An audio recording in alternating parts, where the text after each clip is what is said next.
Hello, I'm the Shasta one. Thanks for joining me. I hope you're well. Of course, you know what we got queued up today. We got some hardcore Minecraft, World 11. So without further ado, let's just get right into it. You know I'm really excited about a Minecraft world. You know I'm really excited about Minecraft in general when I'm streaming on a Sunday. And I gotta be real, I woke up this morning, rolled out of bed, and put some coffee on and sat down to play Minecraft, and I've been playing for like 6 hours today. Total, I think. So I thought, why not just throw the camera on if I'm gonna be sitting down and playing anyway. So what have I been doing in the meantime? What have you guys missed? I've been jumping back and forth between two kind of large scale projects. Of course, I've been working on this. This is a little more polished since the last time that you guys saw it on Twitch. Finally, baby. Got my storage going. Decided when I'd previously put together this build, I used all item frames like this. And this time instead, when the item was a block, I decided to use the block instead, just to kind of cut down on the number of entities that are all in this one area. Because there are definitely performance considerations when putting together this storage system. So I did what I could. I just kind of winged it, like which items go where. It's somewhat sorted, somewhat organized, but things got a little weird over here. I got some random sticks with all this food, all these consumables, holdables. This is where the item frames really go off the rails and onto the walls. And speaking of rails, there they are right there. But it's all coming together. That said, there is nothing behind the scenes. This is what I've been working on today. There are no sorters, there's no hoppers hooked up to any of this, and that is what I'll be getting into. I did not realize that this back part, see, this part here is only 8 blocks tall. That's not much in the grand scheme of things. I completely forgot that the back end is 11 blocks tall and another 6 blocks horizontally in width. So as you can see, we're kind of cutting into my backyard here. I think I came up with a decent solution for it though with that little glass greenhouse. We're gonna get a nice window into the back end and show off some of that redstone work. Yo, Koki Doo! I hope you're doing well. Good to see ya. Welcome to my storage and sorting extravaganza stream, which sounds really grand. Actually, I think it's gonna be pretty chill today. I'm just, you know. Well, I'm glad you asked. I'm glad to hear that you are doing good. Especially, like, you gotta be doing good because you threw some extra O's in there. That good was like good. That's how I heard it in my head when I read it. I'm doing pretty good. I'm having a pretty slow weekend. Me and my significant other, we went to go see a soccer match last night in town. And then outside that, ouch, I've just been playing a lot of Minecraft. Actually, this is the ideal time right now, right here at sunset, to show off what I've been working on. This was all trees not that long ago. And now, not only is it clear of any kind of vegetation, look at that perfect torch grid. It wouldn't be my build if I didn't have a nice flawless torch grid going on. All exactly 8 blocks apart, these torches. Looking beautiful, organized, neat. This is where our village is gonna be. So when I've been spending so much time just clearing dirt and clearing stone for that item sorter that I would occasionally just come over here and just start punching trees. Okay, attacking trees with Gimli, my axe, to be more precise. Just kind of jumping back and forth between these two large and somewhat tedious builds, just to make sure I don't get burnt out and just to maintain my attention, because it's been tedious, folks. It's been tedious. But it's the kind of tedium that I enjoy, so what can I say? I was just thinking that, like, I can really, I jump from like one obsession to the next. So like, it was long distance running for a while there. It was historical research for a solid year or two. I think my current obsession is just World 11. I'm super dialed in on just playing Minecraft. I'm 100% tunnel vision on improving this world. So here we are. You know, that's not a bad idea to put the torch under a carpet. And in fact, I actually have a guardian farm, so I could actually I could implant a bunch of those sea lanterns in a perfect grid and then put that under a carpet just to hide them a little bit. But like, this is so... I just wanted to light this up. These torches are not permanent. This is just like a way for me to like break up this future build into easily measurable chunks. So that's lighting it up without torches that's just one extra step of work. I think that would wind up effectively doubling the amount of work it would take to light up all that. So torches it is. I say the torch grid isn't permanent, but like this, my whole build is a torch grid. I don't think a single one of these torches has been removed.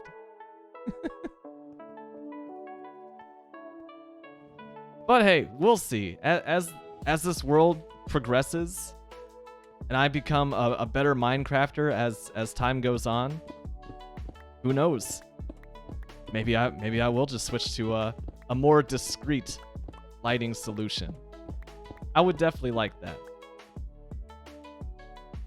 So this chunk, this thing that I'm carving out right here, it's 32 blocks in length. It is, I believe, 6 blocks in width, and it is 11 blocks high. So I can't do the math on that, but I'm doing a lot of digging today. Chevy, good to see you. Or should I say Chevy?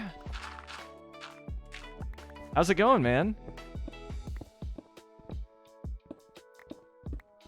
You still on the Sea of Thieves grind? I think it should be properly obvious what grind I'm on currently. Oh. Gotta bust out yeet. Boom. Yeah, man, going good. Having another chill weekend. It involved a lot of Minecraft. I was just saying, with maybe a degree of shame in my voice, that I've played about 6 hours of Minecraft already today. It just got to the point where it's like, if I'm gonna be here, then I should probably just stream it, right? And off I went. But I'm doing good. Yo, new Sea of Thieves update this week, so new things to do. Nice, man. What is this? What is this?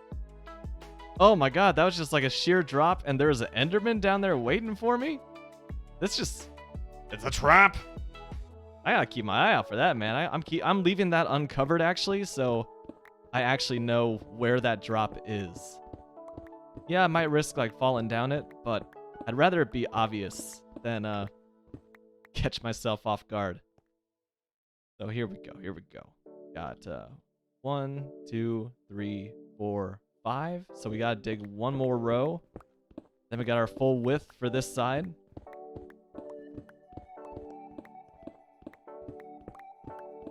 So this is super tedious, and this is one of those builds that I don't particularly look forward to doing, because this is the second time that I've made one of these giant item sorter, item storage type of things.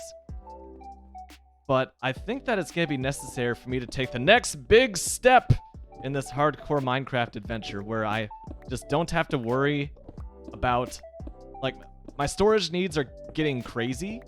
And therefore, like, having an auto sorter where I don't have to manually run around this entire complex, having to memorize the exact location of where each item is, and just letting it sort itself out, quite literally, I think I'm going to need that. Also, that's going to make this just so much more convenient for me to start attacking, like, mega builds. We're talking, like, big builds, where I'll just be able to take a stroll down my halls and see which materials match with what other materials.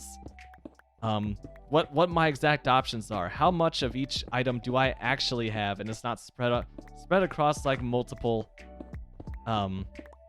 areas. The wall with the chest, says Chevy, gives me Japan vibes. Yeah, oh, that does. I never would have thought about that, but the way that it's framed in the wood and you have all these perfectly framed squares, that totally does look like those Japanese paper walls. Yeah, that's dope.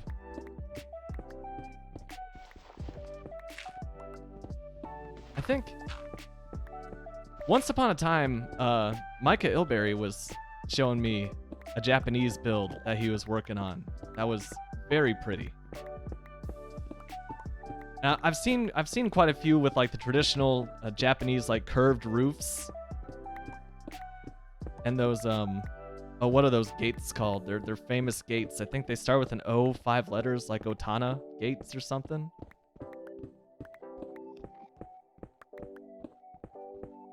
I agree, Kokidu. I've never been to Japan, but it's like every picture that I've seen, even when it's just like the dirtiest, scariest looking streets of Tokyo, it's all so pretty.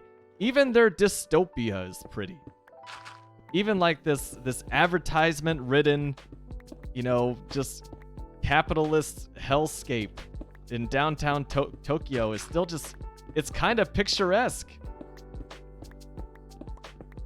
Xtanium! Welcome back. Still flawless on stream attendance, even if it's just for a few seconds, baby. How's it going, Xtanium?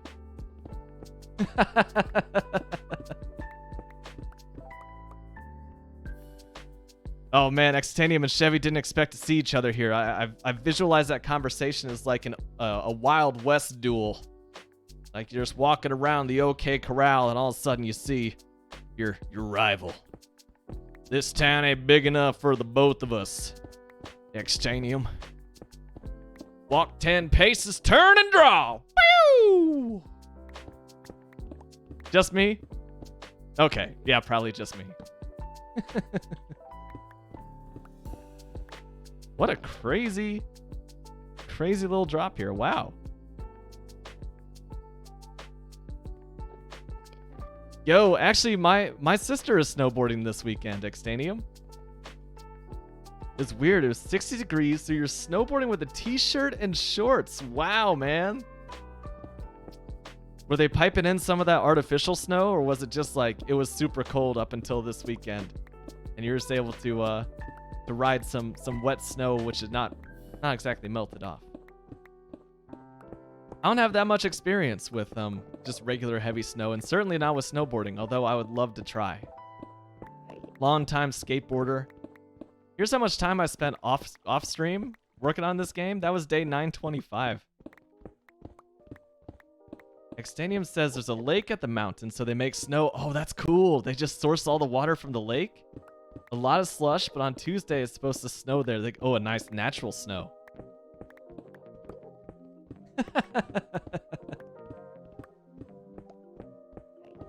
Kokidu, you are just like, you're a wellspring of positivity. Like, I would not have expected any other reaction from you other than a very enthusiastic, multiple exclamation point, I love snow. That makes me happy. I'm a big fan of snow myself.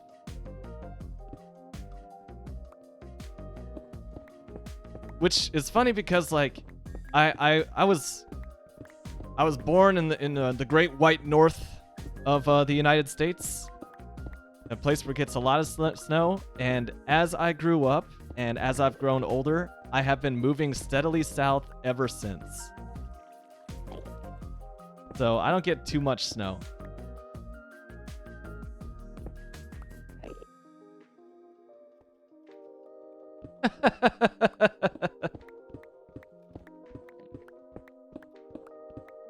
Yeah, no, man. Like, I added my first moderator 5 years ago, almost as a joke, the Mega Beavers.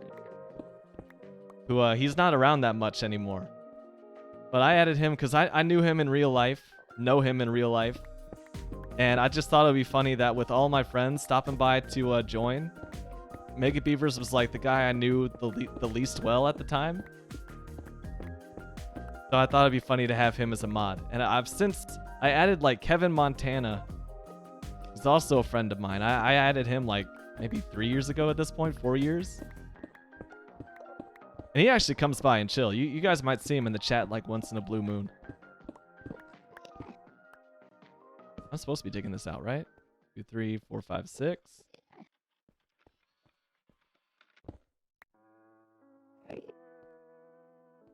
That's true, Extanium. I gotta table that thought.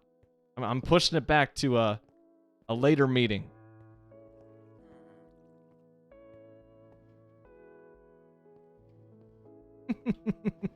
So what's your problem with the beach, Koki-Doo? I figure that, like, what is it, like an Anakin Skywalker thing where it's just like you hate sand because it's coarse and it gets everywhere?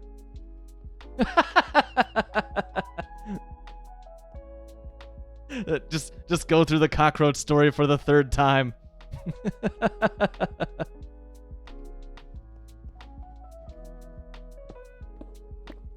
Oh, that was pretty good though.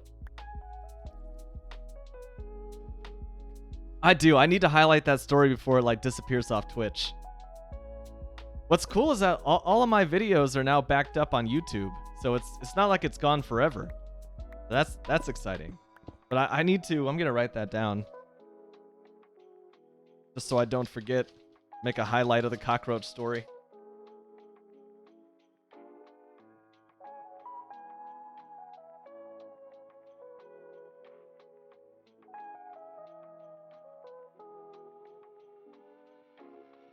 Noted. So much sun and human. Oh, that second part's kind of underrated. Like here in the United States, people will go down to like Florida and just have dreams of going to this pristine white sanded beach, and it's just them and the crashing of the waves, and they can just kick back and read a book while their skin slowly bakes in the sun. And what they very rarely visualize is that, like, they have maybe, I don't know, 6 square feet of beach to themselves, and then past that, they're just completely surrounded by other people. No, thank you. I want to just have, I need a little space, baby.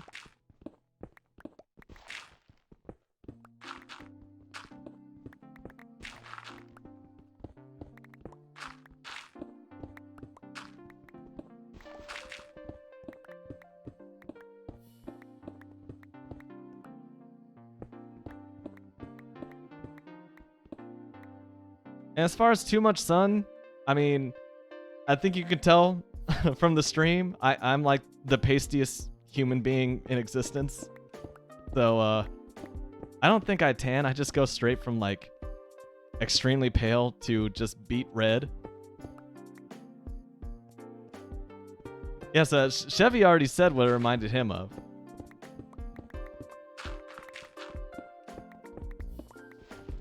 Man, I'm trying to think. I'm not sure if I've ever been... Okay, that's not true. I have been to the beach when it's raining, because in 2004, I went down to Florida. 2004, a million years ago, I went down to Florida. I was at least like a couple centimeters shorter than I am now. And we had, my family had a condo. We rented a condo that was right on the beach in Florida. Very, very beautiful, very pretty. And I think it was that Friday night, we were still there. While we were there, a tropical storm hit Florida, hit that part of Florida just about directly. It was a tropical storm Bonnie. And since it was just a tropical storm, you know, there was like no damage. It was just really windy, and there was beautiful lightning. Lots of rain. So I have been on the beach when it was pretty rainy. Little waves rolling in. Whoa, excuse me. And then we left, and I think a week later, Hurricane Charlie rolled through the same area. And then actually, Charlie messed some stuff up. It's probably a good thing that me and the family was not there.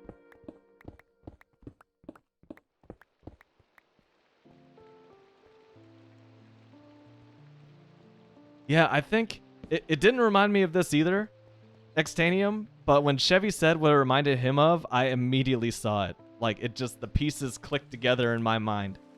So, Don't feel bad if you don't see it.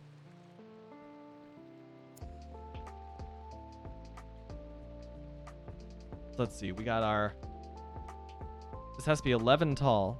So I gotta be 4 blocks up so I can dig 7 straight up. Oh shit, that's a fence.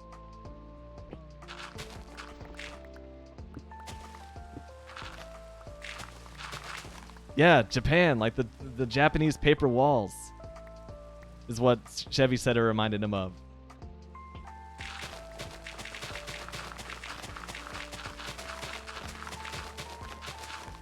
As for me, I just see a solution to my storage problems when I look at that. Oh no, I'm breaking torches up there too? I gotta see where I'm at here. I gotta see what I'm damaging up top.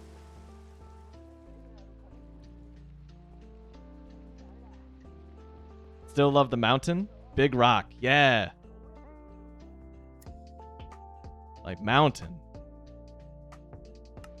Since I grew up in a very, very, very flat part of the country, I did not see I didn't see my first mountain until I was 23.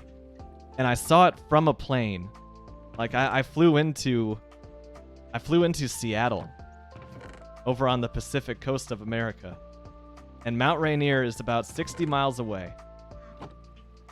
And you can see it flying into their airport. And oh my goodness. Like, I spent a lot of my life feeling small. I've never felt so small than that time I was flying into Seattle and seeing a mountain for the first time. Like, I could not comprehend what my eyes were seeing.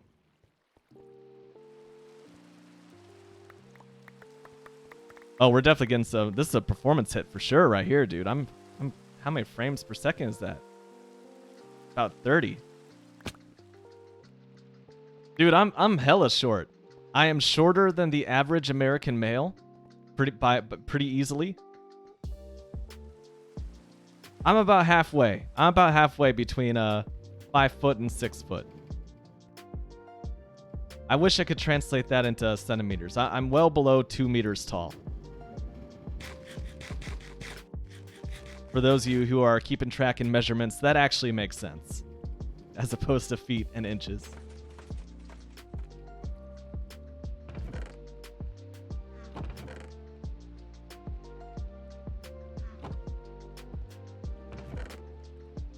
Feet and inches, gang!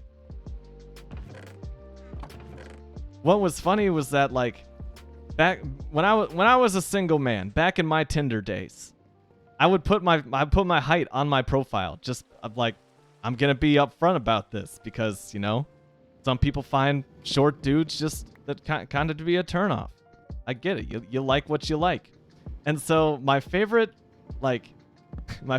Tinder interaction that never went anywhere, it was just like a snide comment that just cracked my shit up, was she read off my my height on my Tinder page, and she's like, okay, so you're actually two inches shorter, right?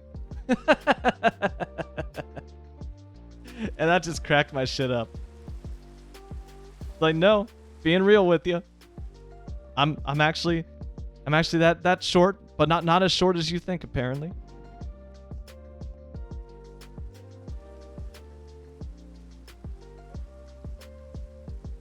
Chevy, you're 6'10"? That's crazy. Holy cow, dude. Like, I need a step stool to get stuff from the top shelf in the kitchen, and you would just be like, boop. That's wild.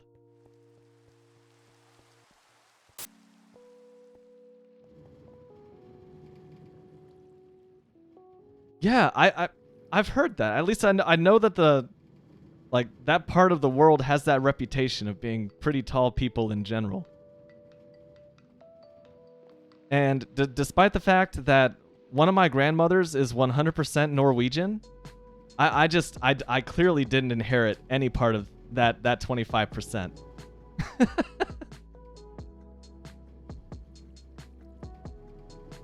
An absolute titan for sure, Koki-Do.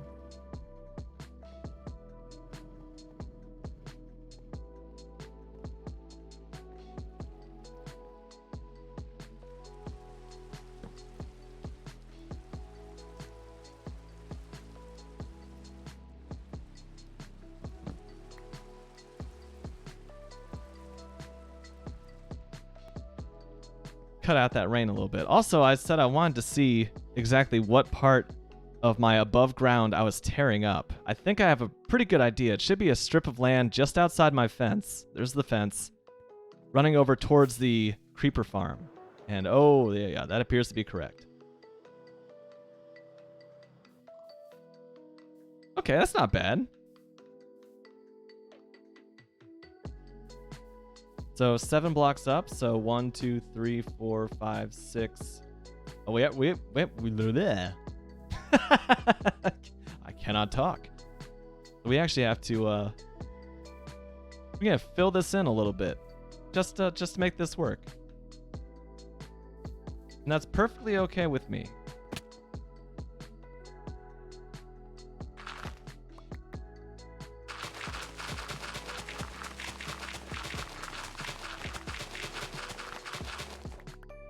In France, everyone has a different size. 4.5 at 6, 7.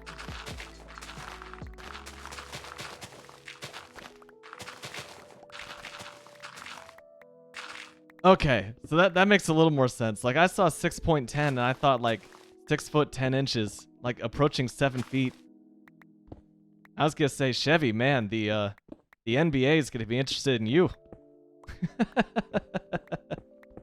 Still, man, that's tall.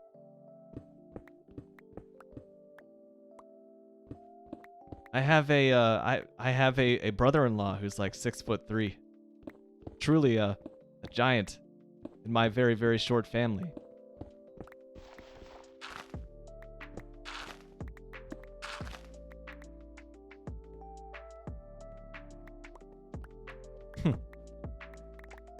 Yeah, I don't think anyone was looking for me to play basketball. I was scrawny, dude.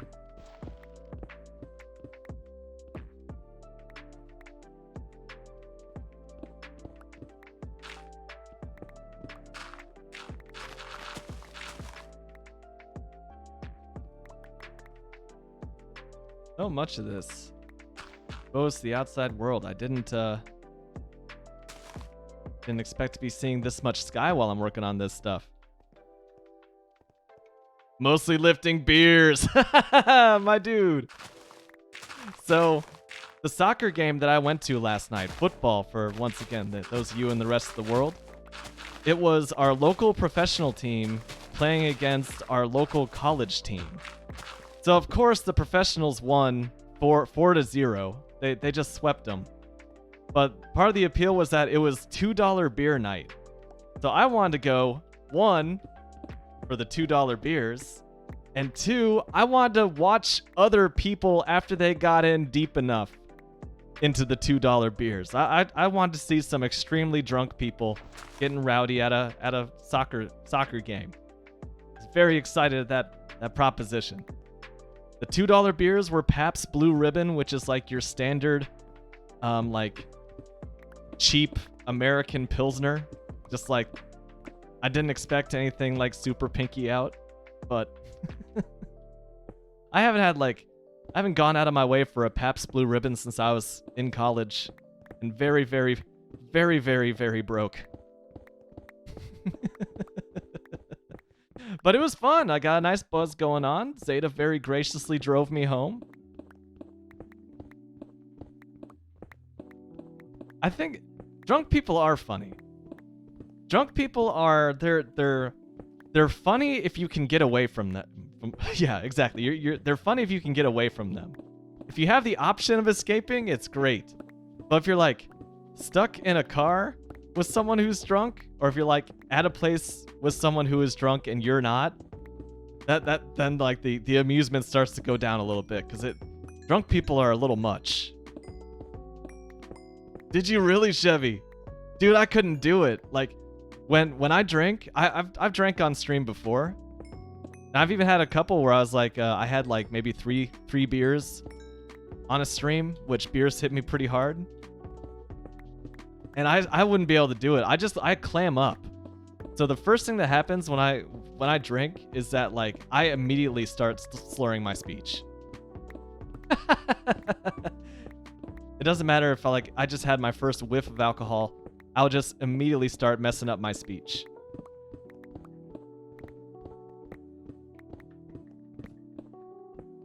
Yeah, Extanium, you actually persuaded Chevy to share his Steam library with you on my stream in my chat. Oh yeah, your aim was crap. Yeah, that also happens. I spent a lot of 2015 through 2017 playing Rocket League while drinking. And like, it's amazing how the XKCD comic about the Balmer Peak, where like your skill just terrifically improves at a certain point and then just nosedives off a cliff.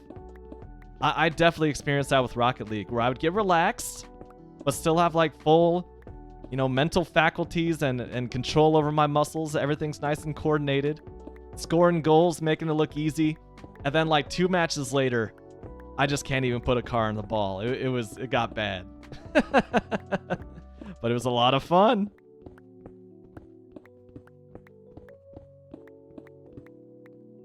Nothing wrong with that. Nothing wrong with not drinking Koki Dew. And yes, there is a lot of alcohol out there that just tastes gross. Like the PBR I was drinking last night.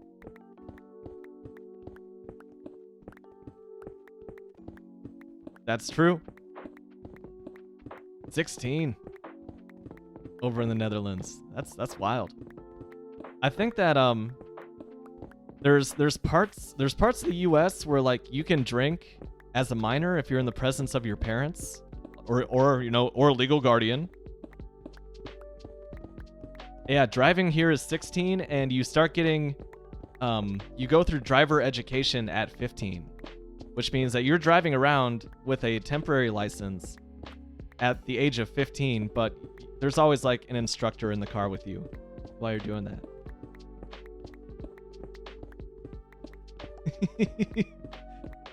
Koki Dew, you get like a sugar rush, a sugar high where you're just like super wired, super amped up.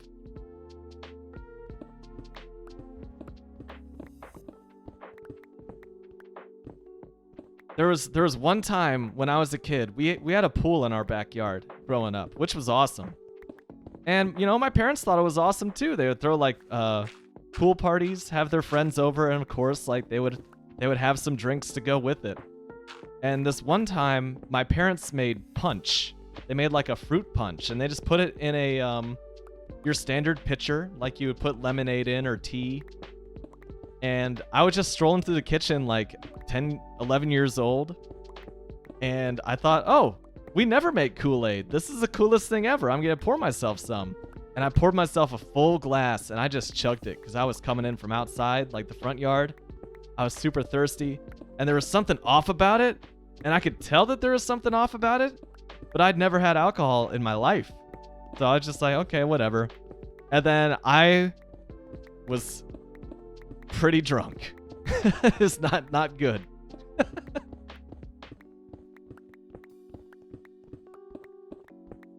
And my family was just like, Shasta? What you been sipping on? I was like, oh, I just got a little bit of Kool-Aid. By a little bit, I mean a whole glass. They're like, show me the Kool-Aid you drank. I didn't get in trouble or anything, but I felt pretty sick. Yeah, it was not a good situation. And again, I was like 11.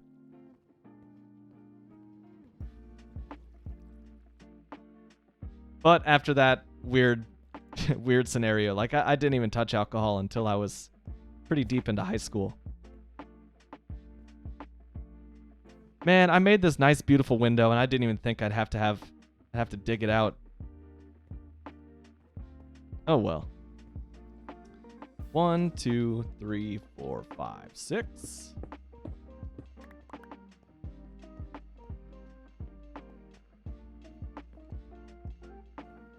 Oh man, I gotta go to the end. Look at this pickaxe. It is struggling. 2, 3, 4, 5, 6. Chevy, you have a talent, man. I get to tell a big long story and you just show up right at the very end of it.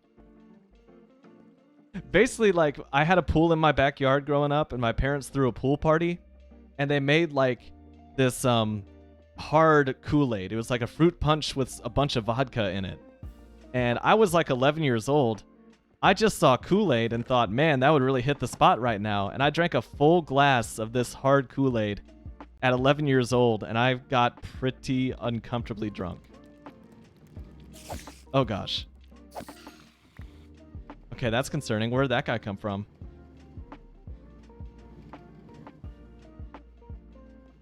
We probably just strolled in, considering that this place is very much open. Let's get sleep this one off.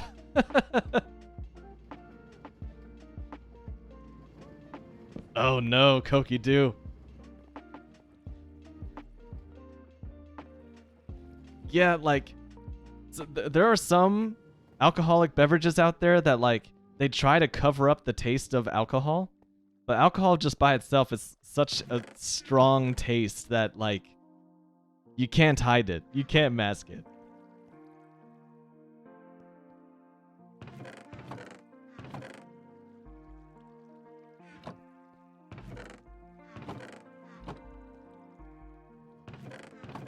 Oh, crap.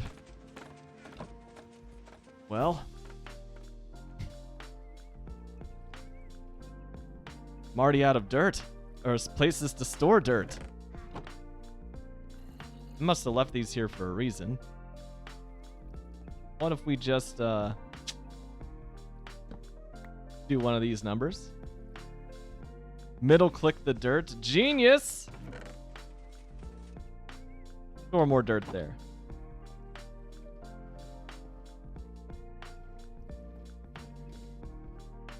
So why does vodka look like water? Because vodka was invented by someone who didn't enjoy the taste of anything but alcohol. Because what we call alcohol is actually, it's ethanol. It's a specific kind of alcohol. And ethanol, when it's just by itself, is perfectly clear. And vodka, from my understanding, is basically just like ethanol and water. I think like on average vodka is like 40% alcohol. Oh my gosh. Wait a second. I want to be 4 blocks up for this. Actually, no, I don't. This is fine. This is fine.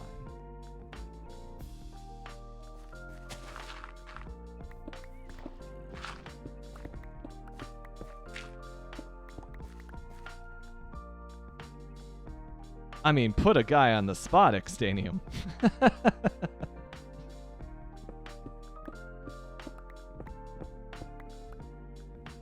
1, 2, 3, 4. Okay, now we're good.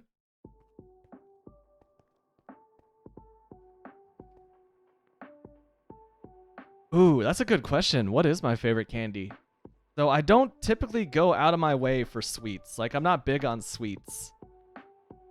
The first thing that comes to mind are like those Reese's Easter eggs. So like not just Reese's peanut butter cups like the default, but they're Easter eggs, which are just full of peanut butter. I'm all over that. That's good. That's good stuff. Basically anything with peanut butter and chocolate in it, I'm probably going to be a fan. So I think that's my answer. 2, 3, 4, 5. Okay. I keep double checking because it just doesn't feel right.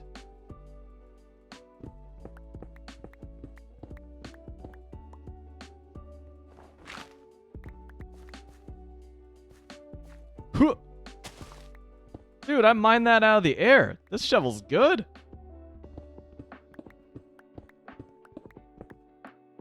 Do you have a favorite candy, Koki-Doo?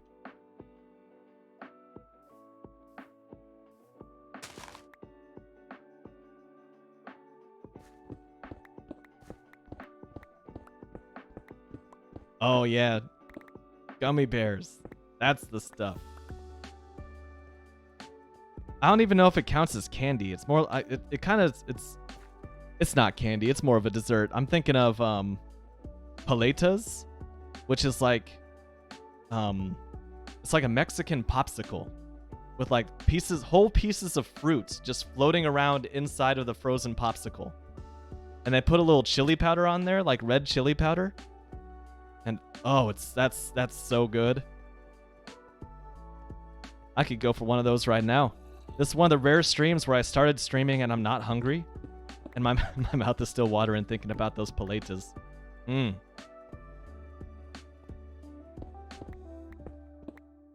1, 2, 3, 4, 5, 6.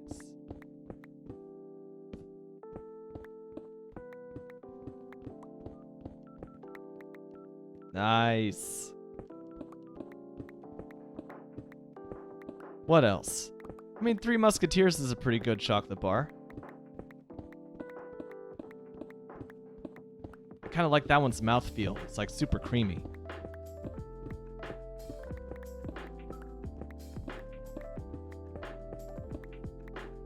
Cracker Jack, which is, you know, basically caramelized popcorn. I like those. Maybe I just like those because they're like so tied in with baseball, and I'm a big baseball fan. You know, the whole buy me some peanuts and Cracker Jacks. Maybe that's just like some some weird, I don't know, what would you call that? Just hidden advertising, subversive advertising.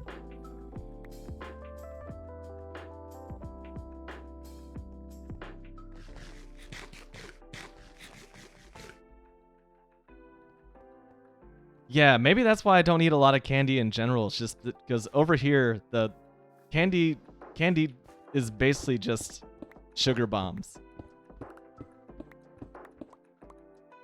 We have like some regulations now that they introduced back in the 1980s to regulate the amount of sugar in cereal, and like you couldn't put sugar in the name of the cereal anymore. But candy still it's the Wild West.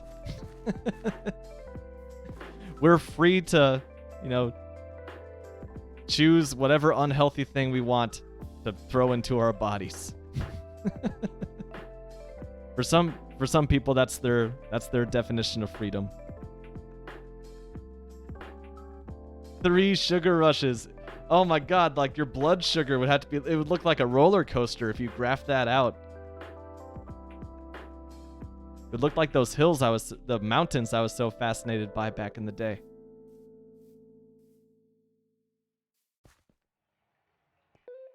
All right, y'all, we gotta go to the end.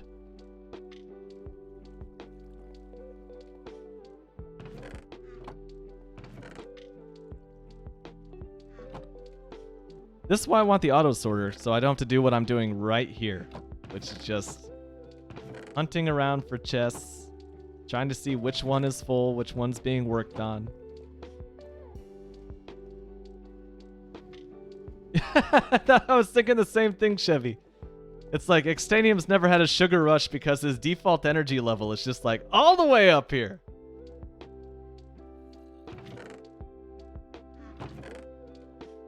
Extanium's like, the sugar's doing nothing. Why is the sugar not working? I don't understand. Why isn't the sugar working? I've never had a sugar rush in my life.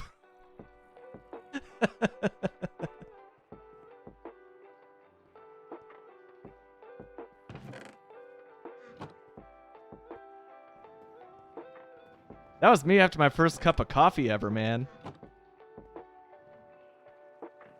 I never had like soda growing up, because like it was supposed to be like bad for my running career. And I discovered coffee when I was about 21. And I just had 1 cup of coffee, man, and I was bouncing off the walls like you would not even recognize me. I was just straight up cocaine energy.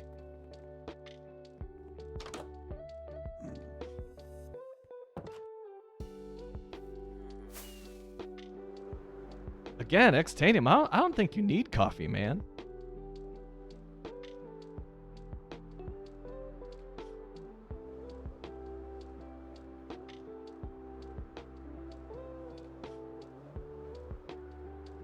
I know, like, at that age, that was right when energy drinks were getting really big. So me and my friends would just buy a bunch of NOS. It's super, super high caffeine content energy drinks. And we would just go to a friend's house who had a basement, and we'd all play like Xbox 360 games all night, because not a single one of us were gonna sleep with that much NOS in our system. I'm the same way anymore, Chevy. I go through a lot of coffee. A custom coffee bar in your house with 2 machines. That's dope.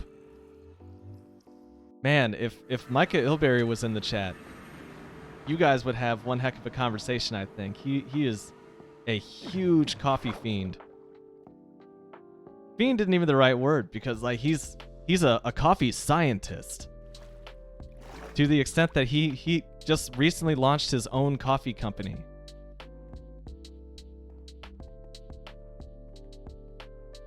Of course I've seen your streams, Xtanium.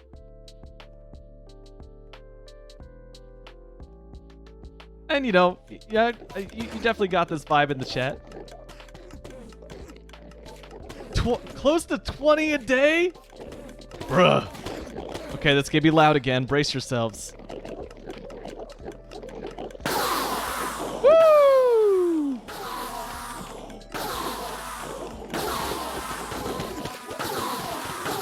You know, over the din, I can still shill for Wolf Brand Chili. You know what's even louder than this Enderman farm? My love for the contents of this can. Wolf Brand Chili, put some loud in your mouth today. Beanless Wolf Brand Chili since 1895. I'm feeling good about that one. I'm feeling good about that one.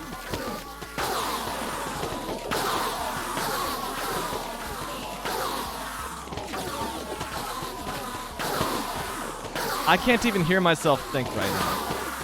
I'm gonna bring this down. I turn my own speakers down, but you guys still get the full blast of Enderman getting messed up.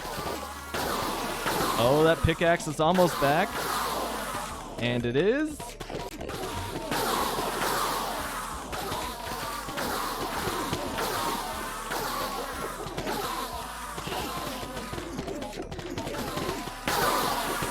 Almost there. Got it. And then finally the axe. Ouch. Gotta make sure I don't die here because, of course, I'm not holding my totem of undying.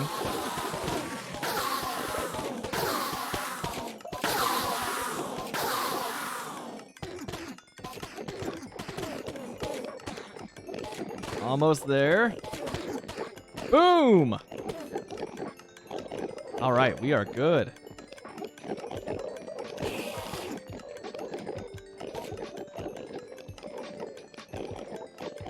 So I think what I do is between me and my girlfriend, I make a 10-cup pot of coffee every morning, just about. And 10 cups of coffee, that will fill 5 mugs, 5 standard coffee mugs between the two of us. Which is still a lot. But it's not that bad. Chevy, see, this is how this channel works. This is how this channel works, Chevy. It's just, I shill for the Wolf Brand Chili so hard and it just gets people curious. They're like, could it be that good that this man would dedicate his entire Twitch channel to selling and shilling for Wolf Brand Chili? And the answer is yes. Oh no, I broke my bed and now we're stuck in the middle of the wilderness. Remember how hard it was for me to find my home last time? Oh, this might be trouble. I do like Nirvana. I like Nirvana a lot. I think my favorite song of theirs is Penny Royal Tea. Yes, Chevy, I would love that. Send a pic of your coffee setup.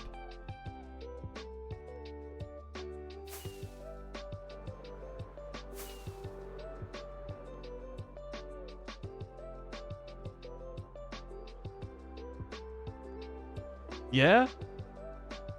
Hell yeah.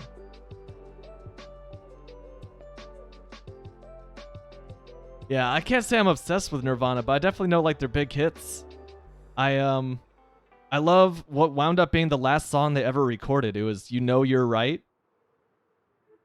Oh, yeah, Chevy's all over it, man.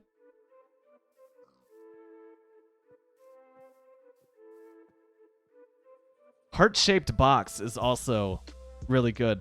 Like, I don't know. I think that naturally, because of my personality, I want to shy away from the popular releases. So like, I probably would listen to a little bit more of In Utero compared to Nevermind.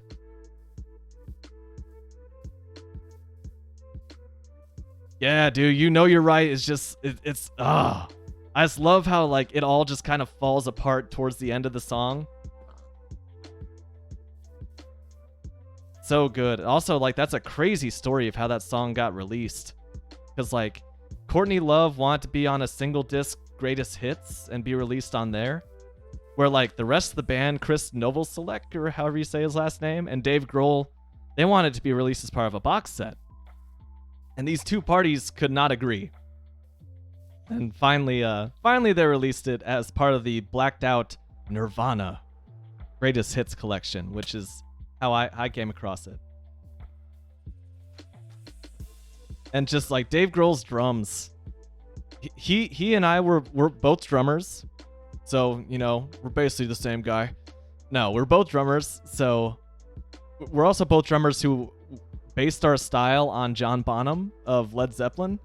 So when I listen to Dave Grohl's drums specifically, I'm just like, hell yeah. Like that's how I would write it too, probably. Like I can fall right into Dave Grohl's drumming style just because we have the same primary inspiration behind the kit.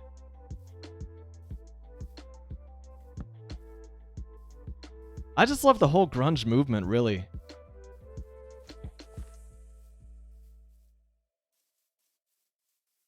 Wow. You Know You're Right was actually unfinished. After Kurt's death, they added in his voice on some of the last parts from other records. I didn't know that. I know that he recorded the vocal part 2 days before he died. But I didn't know. I thought it was done and in the can. I didn't know that some of those vocals were from earlier. That's wild.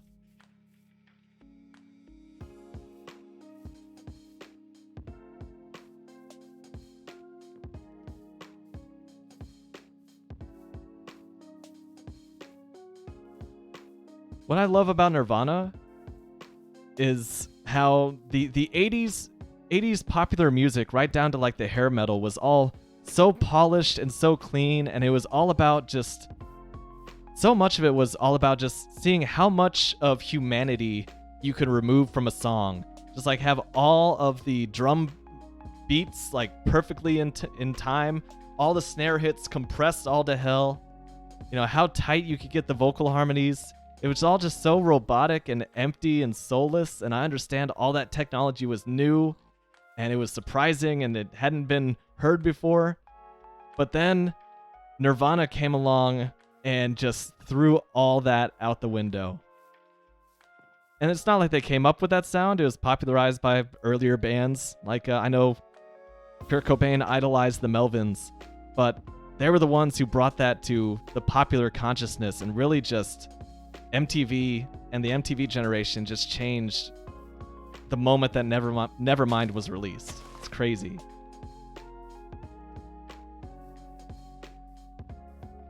I feel that, dude. I wasn't like that with Nirvana. I was like that with Led Zeppelin. Of course, going back to John Bonham.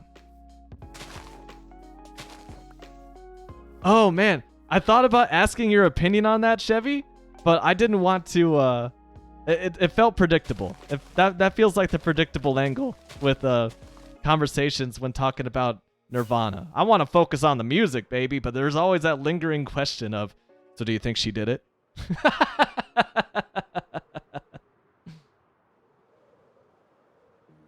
Kokidoo's Kokidoo is fancy. Kokidoo plays violin. And Extanium plays viola. I'm so jealous. I think that... So I'm a drummer. I play like really hacky versions of guitar and mandolin as well. But I think that violin is the single most beautiful instrument. By sound, visuals, it's the complete package. Just like violin is what a instrument should be. Quantagon plays piano. I didn't realize that we were all like just a very musical group here. Kokidoo, I don't know too much about music either. It's just all about like, I know about how certain music makes me feel, and that's what's important. Imagine ending a song on a fade out. I've rambled on that before, haven't I, Quantagon? How I had a huge axe to grind against studio songs that ended with a fade out. It bugged the crap out of me because it's just like, what? You couldn't just focus on an ending? Unless the lyrical content of the song benefits from a fade out? Like Led Zeppelin's Kashmir is about a drive through a, deserted place. It's about this very long, very monotonous drive. Like that kind of song, a fade out kind of makes sense because that's the idea of a song. But like, otherwise, it's just lazy.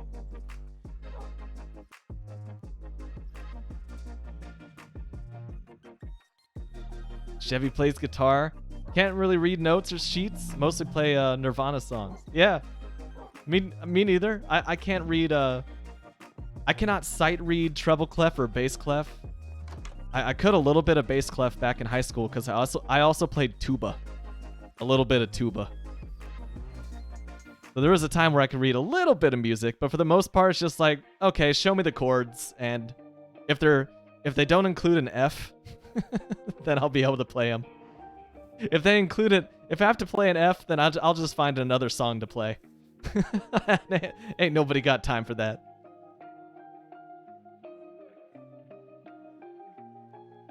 Yeah, could you imagine? We start a Twitch band. We got Chevy on guitar, we got Quantagon on keys, Koki Doo on violin, Extanium on viola. That'd be wild, man. What was I doing? I'm back from the end. Oh yeah, that's right. Digging my giant hole in the ground. Koki Doo likes making music that seems human, but when you concentrate, it seems wrong. Ah, that's kind of cool though. Just finding just a dissonant music track, which seems like it breaks the rules, like the human expectation for music, and yet finding a way to make it work. I like that.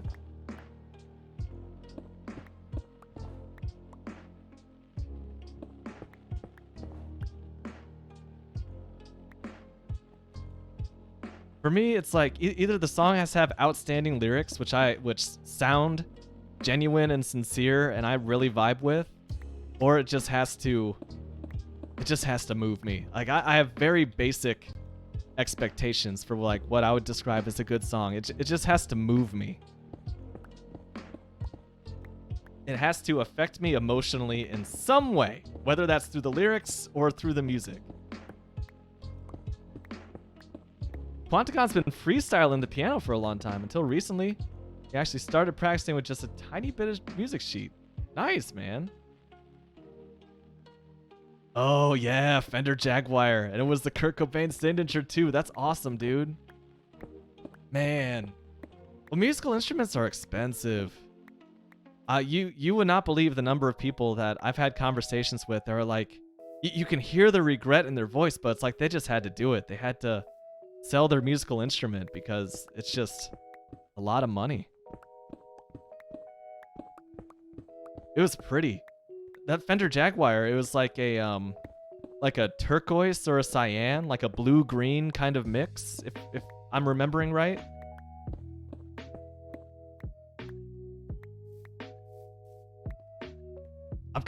You know what's funny? I'm scared to click the link, Quantagon, because you may recall that Random Swede linked just a few seconds of the crab rave meme, the doot doot doot doot doot doot doot. That one, you know? I listened to 3 seconds of it, and YouTube flagged my VOD. They're like, "There's a copyright claim on your video. People in New Zealand won't be able to watch it."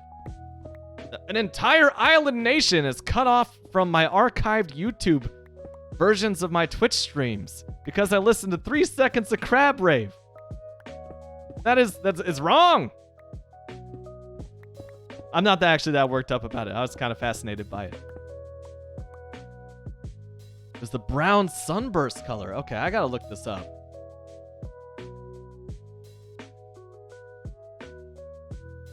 I'm searching Kurt Cobain Jaguar, and I hope the first picture is just like a picture of him with a jungle cat. Yeah, dude. Okay, I see you. I know this one. Whee! There you go. What a beaut.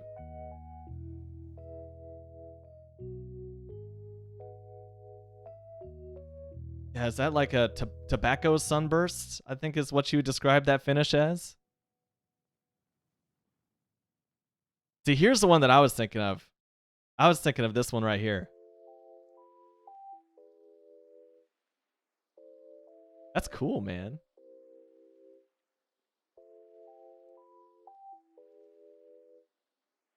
Oh, I gotta look up the road worn.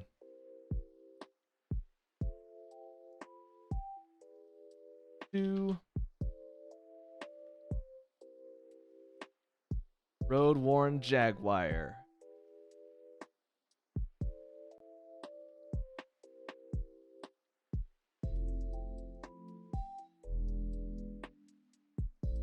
Oh yeah, so it's like they sell it with the you know, the damage on it, like the road damage on it, which is pretty cool.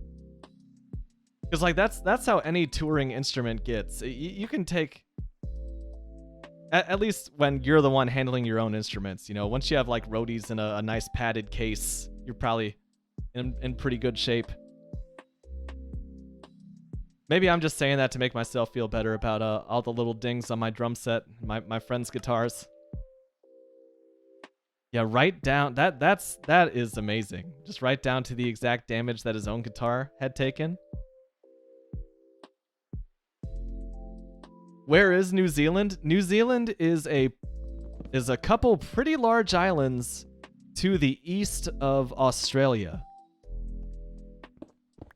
It's where they filmed the Lord of the Rings movies and The Hobbit. Actually, I think a lot of movies get filmed there just because it is such a beautiful country.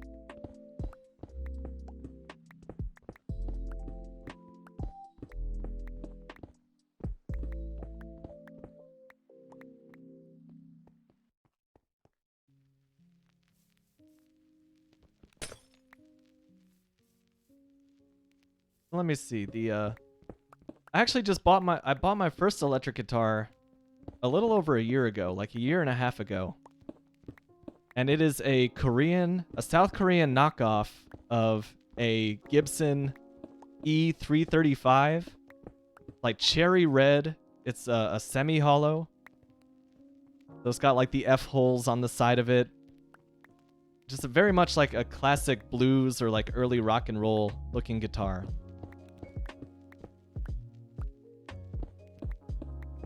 New Zealand is not in Europe. Nope. I believe it's named after a place that's in Europe.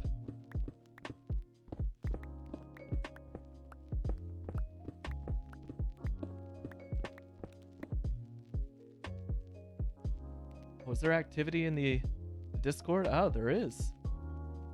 Yo, Chevy. Oh my god, with the blue lighting from above and everything, that is beautiful. This coffee bar, man. Like, okay, well, I'm bringing it up. Look at this thing.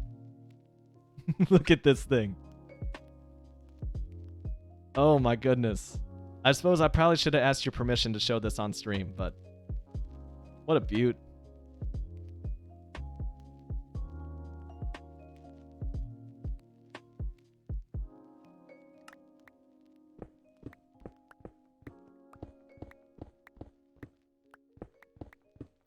Oh, yo, it's a YouTube link of Chevy playing?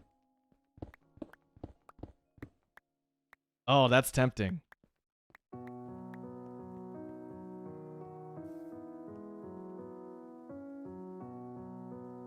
Oh, what the hey. I don't think I'm going to get a copyright strike for, like, live music. I just hit this button and, yeah, that'll chill out the Spotify for a second. This might be loud. Sappy solo. Oh, there's the guitar. Okay.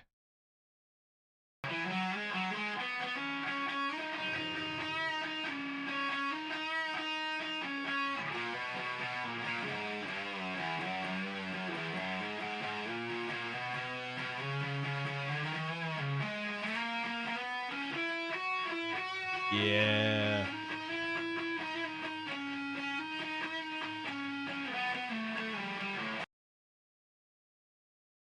That's dope, dude.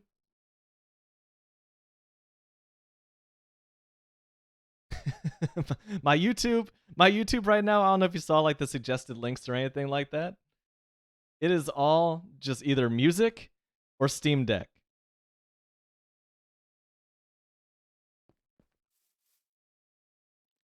Unknown X, welcome back.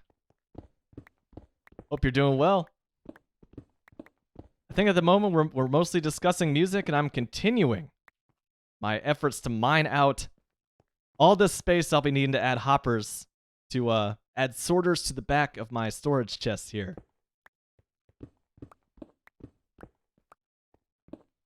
Wait, Unknown X, how was the Batman? Because I've been hearing some good things from my friends.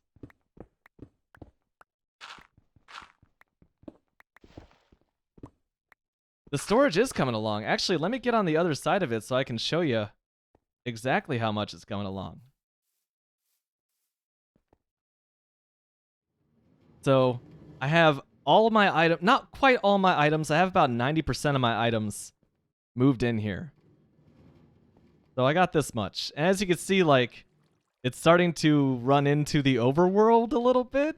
So I got some serious work to do to make sure that this stays underground. But it's coming along, man. All the chests are in place. Every single one of these has items in it now. Most are labeled. It's halfway organized, which I'm pretty happy with. The hopper labeling is kind of funny because the hoppers actually just gather within the hopper underneath the chest. I've heard that. Dude, it's like it's almost a 3-hour movie. It's ridiculous.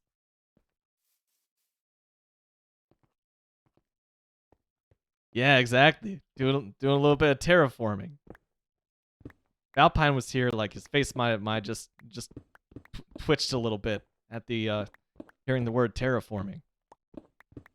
But yeah, just a little bit of landscape work up above. I of course did not do my due diligence of planning this thing out, and I didn't realize that the tallest part of it actually was not these hallways. It is in fact this sorting area behind them. So I was like, oh, it'd be awesome to stick this window here. Like, this is a natural cave that was already here. And I was not even thinking, oh yeah, there's going to be hoppers behind all these and a lot of redstone. Maybe I shouldn't cover this with glass quite yet. Oh, shit. Okay, I've had enough of you. That's that dangerous snow, that stupid powdered snow, man. That stuff's... Here we go again. You can't trust it. Powdered snow scares the crap out of me in this game, dude. And it's not even like all that intimidating either. Oh, good. That was actually snow.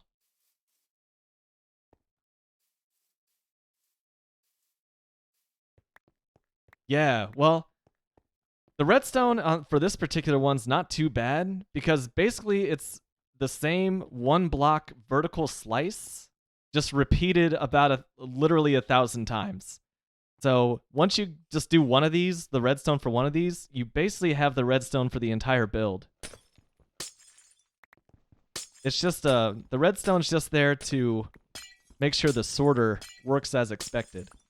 So if the item matches, then it powers the redstone and lets an item through the filter, that is.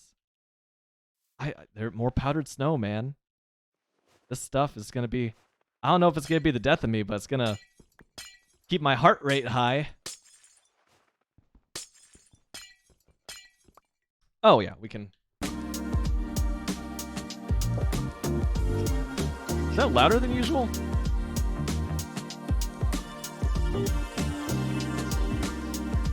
Oh, wait a minute, that's a video. Hold on. Huh. I hit play, and my Shulkercraft video played instead of Spotify. That's a bit more like it. Wow.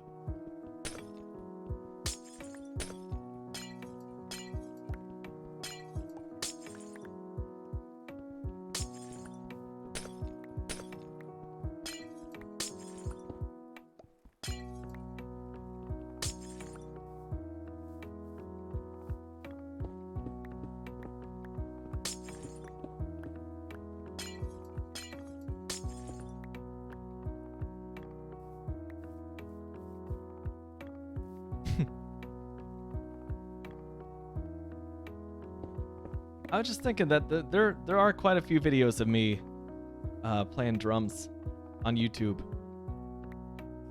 with the indie band I was running around with. Some like live gigs, some like YouTube session series. We even did a virtual concert before that idea was cool. It was just one webcam, the four of us just in a friend's living room, and just like recording music. Like, you know, quote unquote live. Do I know the song Other Side from Minecraft? I don't think I do. I know the song Other Side by the Red Hot Chili Peppers. Off of Californication. That's a great album. In my humble opinion. That one came out when I was in grade school. I had a buddy who he was obsessed with the song Scar Tissue. Like, we'd be going to cross-country meets, and he'd just be singing along to Scar Tissue. And there was another kid in that class who was, like, listening to... Was it Jay-Z, P.I.M.P.?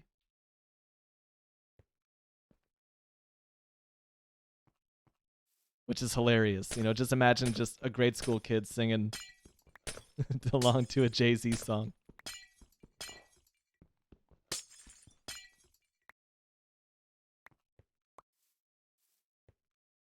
I mean, I suppose I could listen to a Minecraft song on Minecraft and not get pinged for a copyright strike.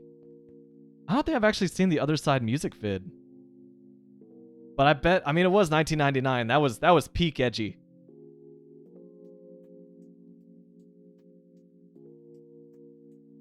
Is it a terrible joke to say that, like... Yeah, it's a terrible joke. I'm not going there. You'll never know. Other Side, Minecraft. Oh, it's a music disc.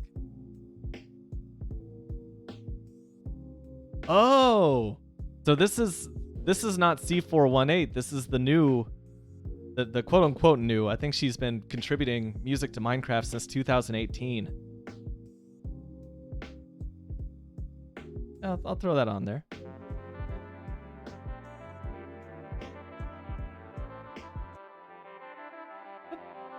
That does sound kind of Minecrafty.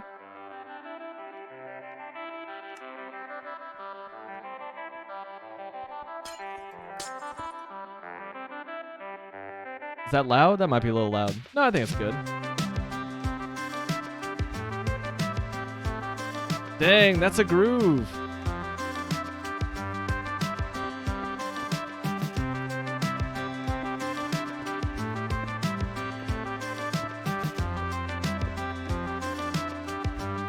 Oh, that's head bobbing music.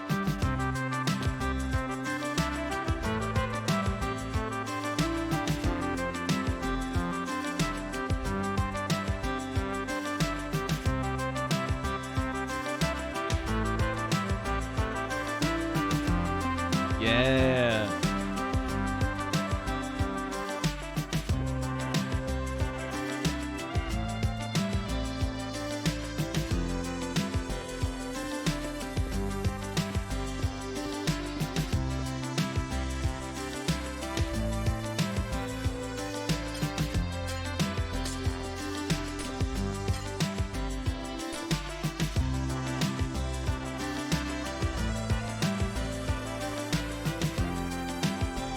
Yeah.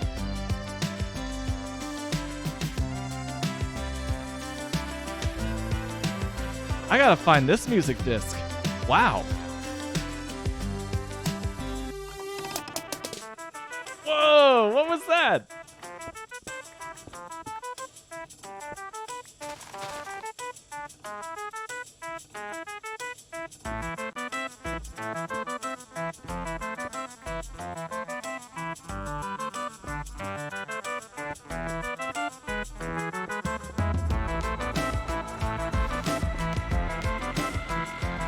That drum sample.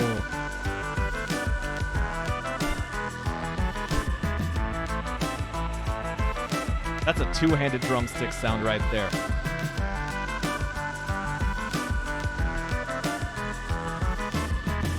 Oh man, Chevy, speaking of good video game soundtracks, Legend of Zelda, absolutely iconic soundtrack. This is very loud. I'm gonna bring this down a little bit more.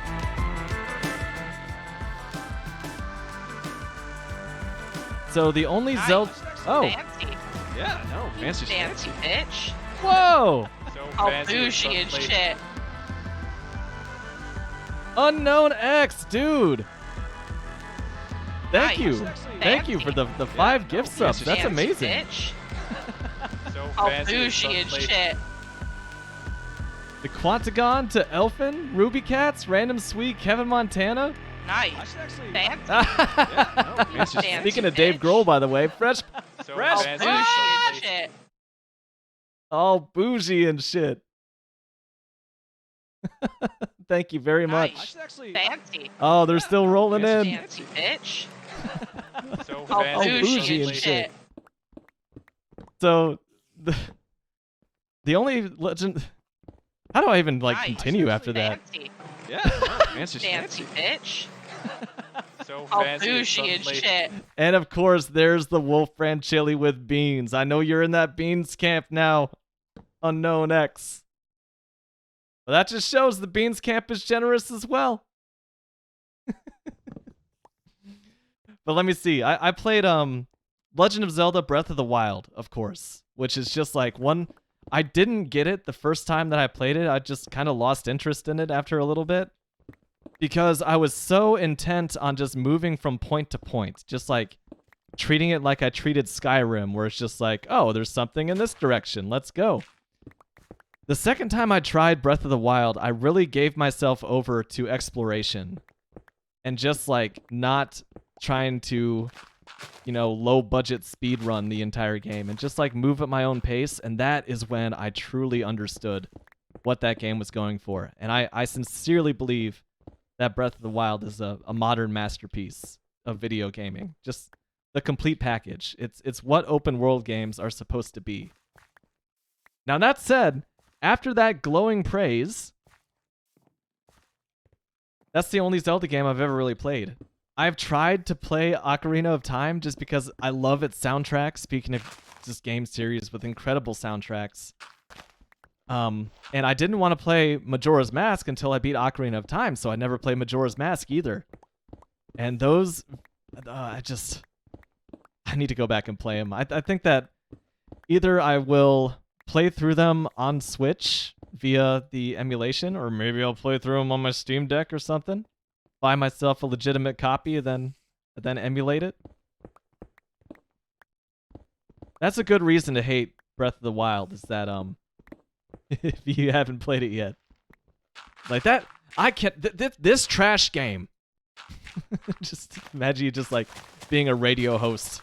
It's like really tearing into the video game, and then at the end of this impassioned ramble against a video game, be like, and I just hate it because I never played it.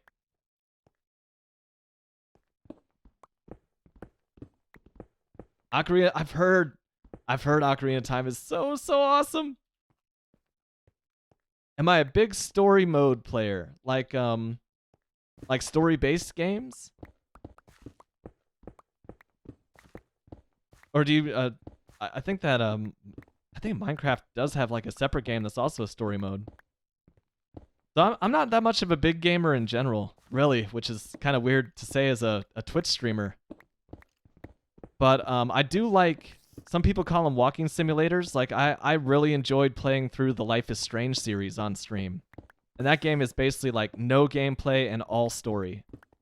And I loved that. So I think I could play through a game that's primarily story based. Almost like a graphic novel, a visual novel kind of thing.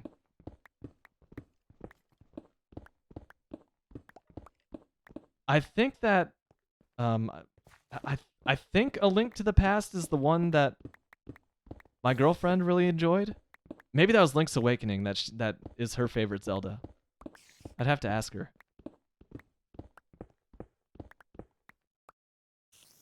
Oh, yeah, I basically only play campaigns. I have a personality that when I do something, I have to like go all in on it. Otherwise, I just don't care. So for me, playing a multiplayer game means that multiplayer game consumes my life. And I'm not at a point in my life anymore where I can dedicate that much time to it. So yeah, I'm basically just a single player type of dude anymore when it comes to the vidya. If you have 3 weapons in a video game, what are they? Oh, what would be my ideal video game weapons? Dang, that's a good question too. I think I'd want to be a mall ninja and have like a katana. I would just keep it on my back and not use it. You know, it's more of a conversation piece than an actual defensive weapon. And then I think you got to go for like something full auto, right? Just go straight up, you know, United States standard issue M16 with with a 203 grenade launcher attachment on the bottom of it. That'd pair well with my katana. What's up, Tentacle Sand? What would be my 3rd weapon? Oh, see, I'm thinking of just like military loadouts, and Quantagon's got the right idea. Portal gun, dude. And the gravity gun from Half-Life. And the BFG, okay. And then Doom. We just get wild with little Doom. The Chevy says, Between Two Worlds was a remake of The Link to the Past on 3DS. Also very good. Quantagon was playing the first Zelda game. It's legitimately a dungeon crawler that made no sense. Oh, God. I think I would have to map that out. Like, for RPGs, like Earthbound and the original Pokemons, I would have a notepad on the desk next to me or, like, on the couch next to me so I can, like, jot down little notes about how to navigate the world. Chevy says, A Link to the Past also works well for streaming. There are mods for it where items you need to find are randomized, so it makes it harder, and people speedrun it with that randomization mod? Oh my goodness. Isn't that basically just the same game, but you're just praying to RN Jesus to bless you with, like, an advantageous item early in the game?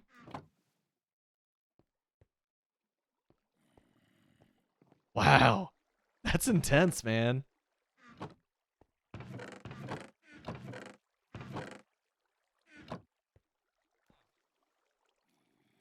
Well, Quantagon, I would like to start out this statement by emphasizing that I am not a lawyer, and what I'm about to tell you is not legal advice, and you did not hear it from me, even though this is documented on twitch.tv.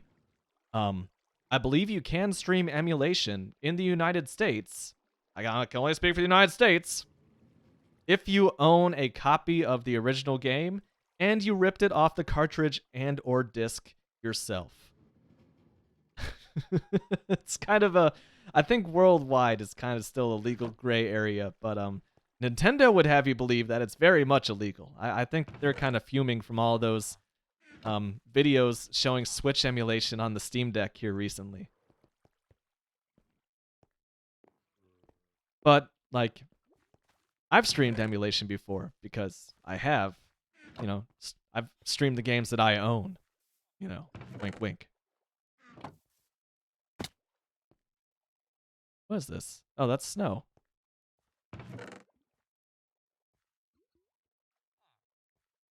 Oh my gosh. Dude, that's a game that I played the shit out of when I was a kid. I heard a little bit about that. There's a leaked copy of a GoldenEye remake which was not released, like separate from the one that was put out for the Wii, because that was like its own game. But yeah, it's basically an unreleased stolen game. Dude, GoldenEye was that's one of those games that, like, you had to have that game as a kid in 1999, 2000. And everyone was convinced that they were the best at that game until they, like, went over to someone else's house and then they're like, they just get dunked on. That was me. There was one guy who was really good with proximity mines. Proximity mines, that's the weapon on GoldenEye that would end friendships, dude. Just be like, dude, screw you. I'm not coming to your house anymore. You are BS with those proximity mines. Don't even talk to me. Gotta try that Silent Hill game in 4K. Oh yeah, you're in the PlayStation camp. That is tantalizing, Chevy. Chevy, did you ever play any of the Time Splitters series? because that was put together by Free Radical Design, and it is basically a spiritual successor to GoldenEye and Perfect Dark 64. Right to, like, there's no jump in those games, which modern gamers find infuriating, I think. And also they have, like, the red health bar on the left and the blue armor bar on the right, just like James Bond's watch in GoldenEye. I was just looking at my Garmin watch here. Now I kind of want to know if there's like a GoldenEye 64 watch face I could put on this thing. I think that would confirm my status as old.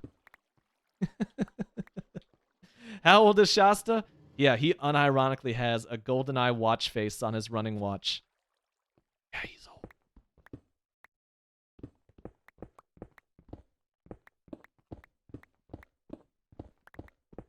Shasta boomer for sure. I would be curious to try that, Chevy. Because like I said, I was a huge fan of GoldenEye as a kid.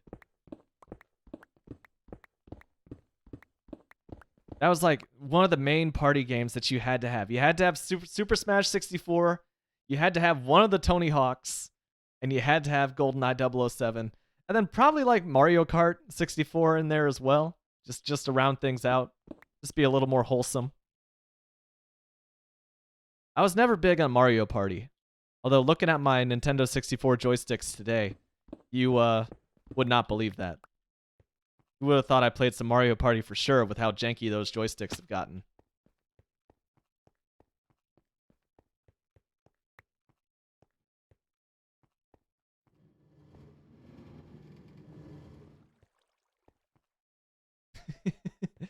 You know, Chevy, I did recently codify my I don't look at DMs policy on Twitch or Discord, but due to the nature of the content of that message, I believe that I may take a peek at that one if it shows up in my inbox.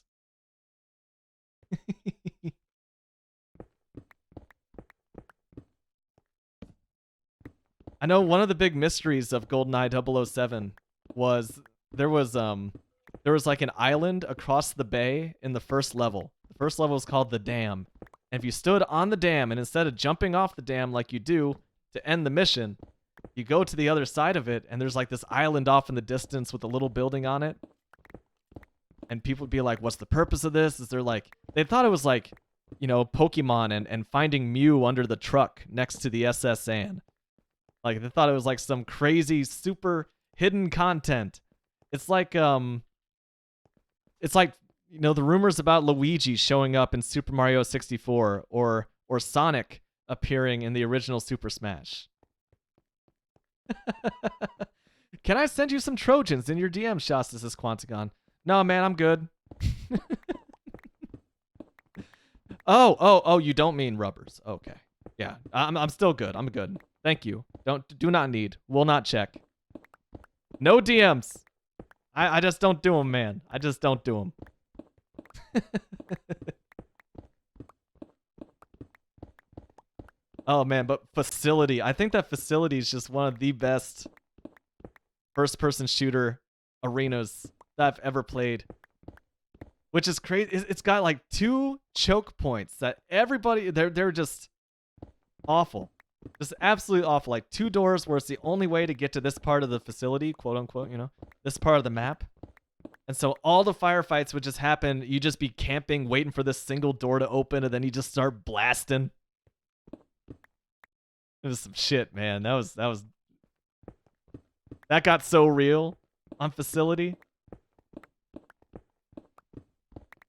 Also, I guess this is a Shasta fact moment. Marsha, get ready with the GIF.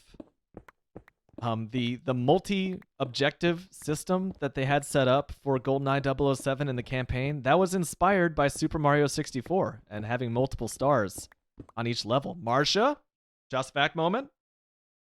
Oh, she's so good.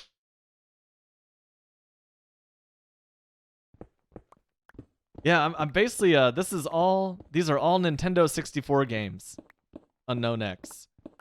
And my hot take is that, like, this probably isn't a hot take. I think this is pretty well accepted. is that the Nintendo 64 didn't have that many outstanding games. But the games that were outstanding were like genre defining. Almost entirely, most of them came from Nintendo themselves. But what games were good on the Nintendo 64 were incredible. And we are still feeling their legacy to this day.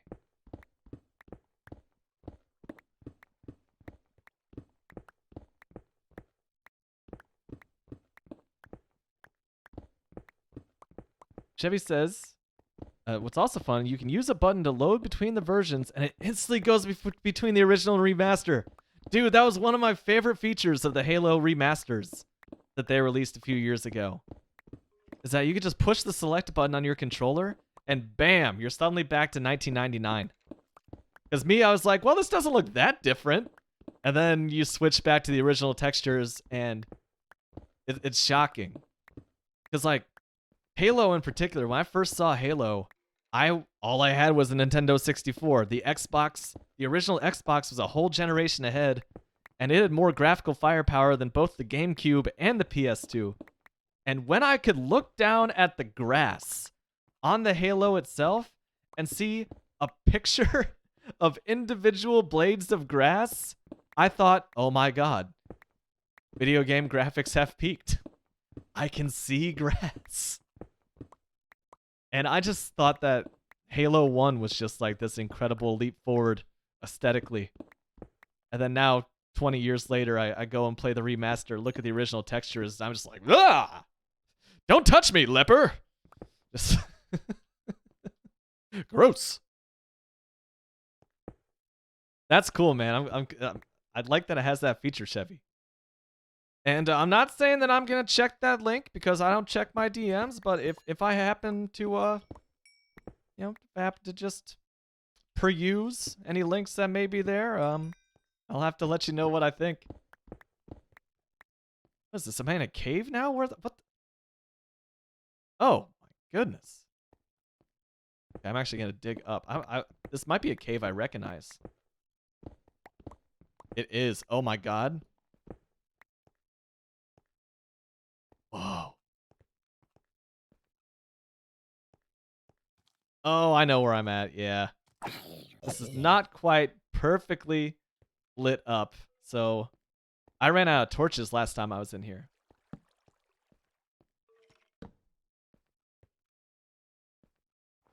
This is scary.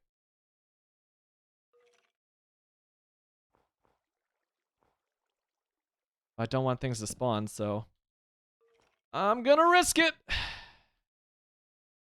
Why do I not have custom sub badges? Because I'm still like... I like to joke that I'm like a 5-year noob on Twitch. I only just recently saw that custom sub badges were a thing. Also, when I say that like subs are appreciated but also not necessary, like I genuinely mean that. So I don't want to... I don't necessarily want to encourage subscriptions. Just because, I just do this for fun. And I don't want to be corrupted by the allure of money. But like, people have Prime subs and very generously throw them my way every once in a while. I'm still kind of blown away Unknown X, by the way. So maybe I should get those custom sub badges going. In one of the Zeldas, Kokidoo says, they spend a lot of the time just on grass. I'm thinking, all I can think of is like Hyrule Field in Ocarina of Time with like that beautiful soundtrack going in the background. Especially later on in the game when you're crossing it on Epona, your horse. Oh my gosh, like I never beat the game and I just feel this crazy surge of nostalgia. Just remember what it was like to be on summer break as a kid and just sitting down and playing some Zelda. That's true. Oh my god, I could have like different colored Wolf Brand cans as my sub badges. That's a really entertaining thought. I walk this very careful line with ConAgra Foods owner of the Wolf brand chili brand, because it's like, I want to be your spokesman. I want to be successful enough as the Wolf brand spokesman that becomes the poster child canned chili for the entire United States and not just the better parts of Texas. And also, I want to be successful to the point where I finally get my NASCAR onesie. You know how they wear like those flame retardant suits? So like if their car catches on fire, then they don't catch on fire. I want one of those. And just says Wolf brand across the chest, like I'm about to hop in a NASCAR and just go wild. Yee yee yee! That's the official sound. That's the sound of a NASCAR fan in the wild right there. Some might actually, I shouldn't have done that so loud. Some might actually walk in the room, be like, I heard the call. There's some racing going on in here, brother.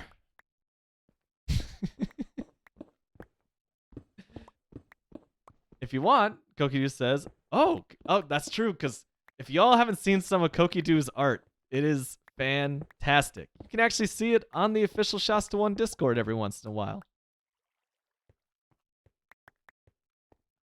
I mean, Kokidu, if you're offering, I would love to see what you are able to do, because I have full faith in your abilities.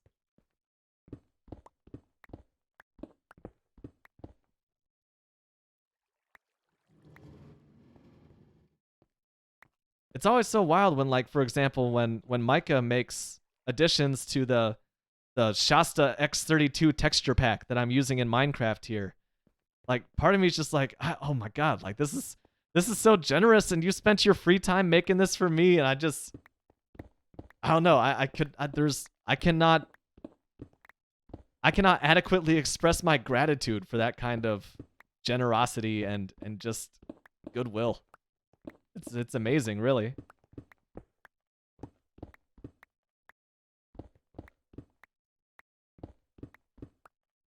You're working on a 3D project. Ooh.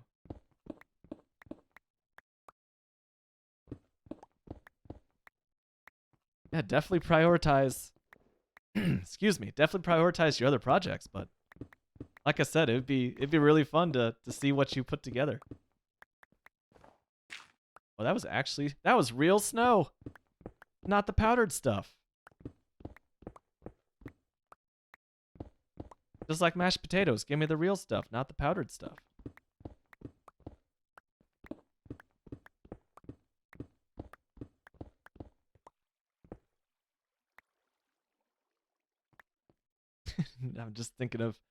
I'm still thinking of Halo and GoldenEye. Just, good times.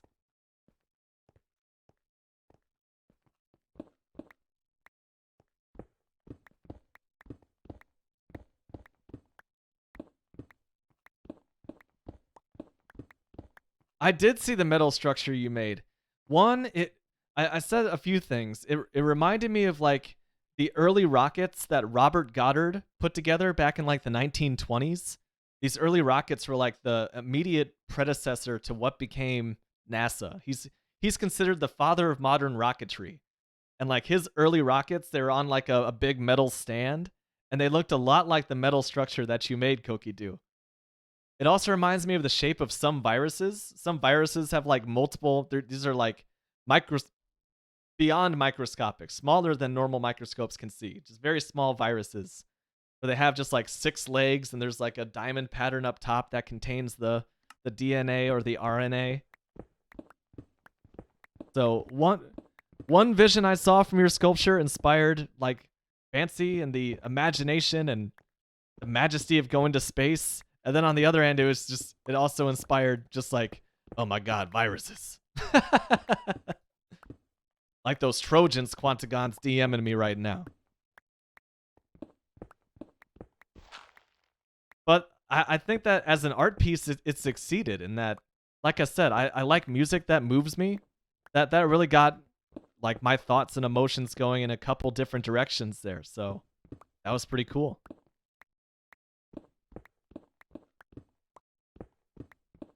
I know some artists don't like to talk about like their inspiration or anything. I was also kind of curious like what you saw when you were putting it together too.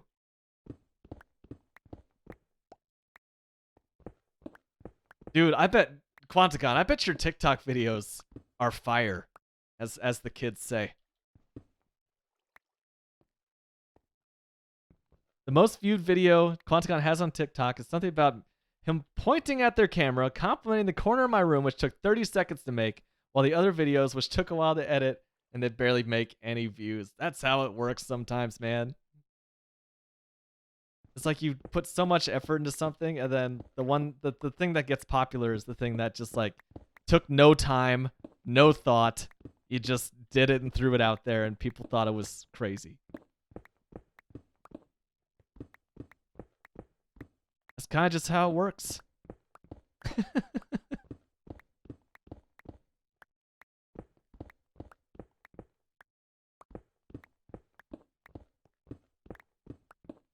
Ooh, it's almost getting toasty in here. Taking a sip from my. Oh, look at that! It's less invisible than it usually is.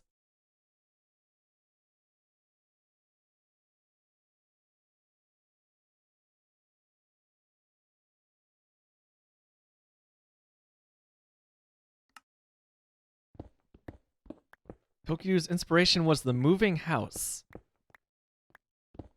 That makes me think of that the Studio Ghibli film, the Japanese film, Howl's Moving Castle. Like he had the whole castle and it was up on legs.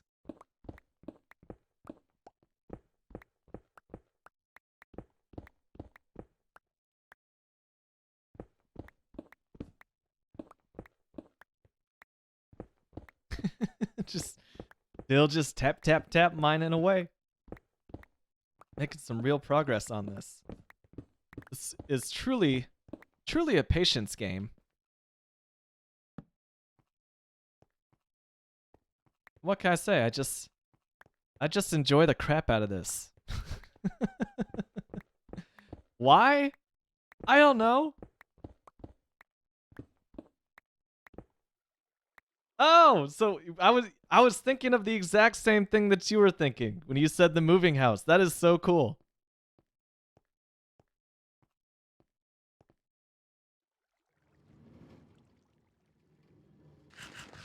Koki-do, one of my the favorite thing that my local movie theater does is me and my girlfriend, we go whenever they show a different Miyazaki film, a different Studio Ghibli film. And I hadn't seen, like, she grew up with the Studio Ghibli films, and I had just seen Spirited Away when I met my girlfriend.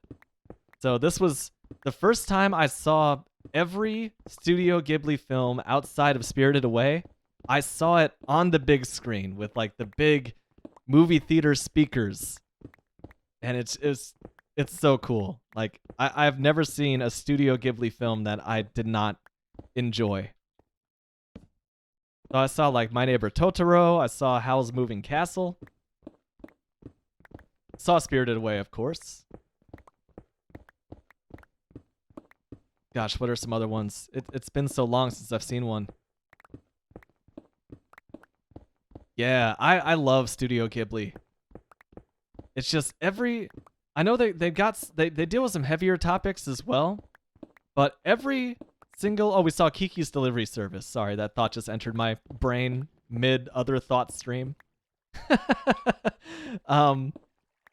But it's like every single one of their movies that I've seen, it like just evokes this simple feeling of childhood. Like it just captures what it's like being a kid so perfectly. It's like even now, like I'm in my 30s. I'm like that.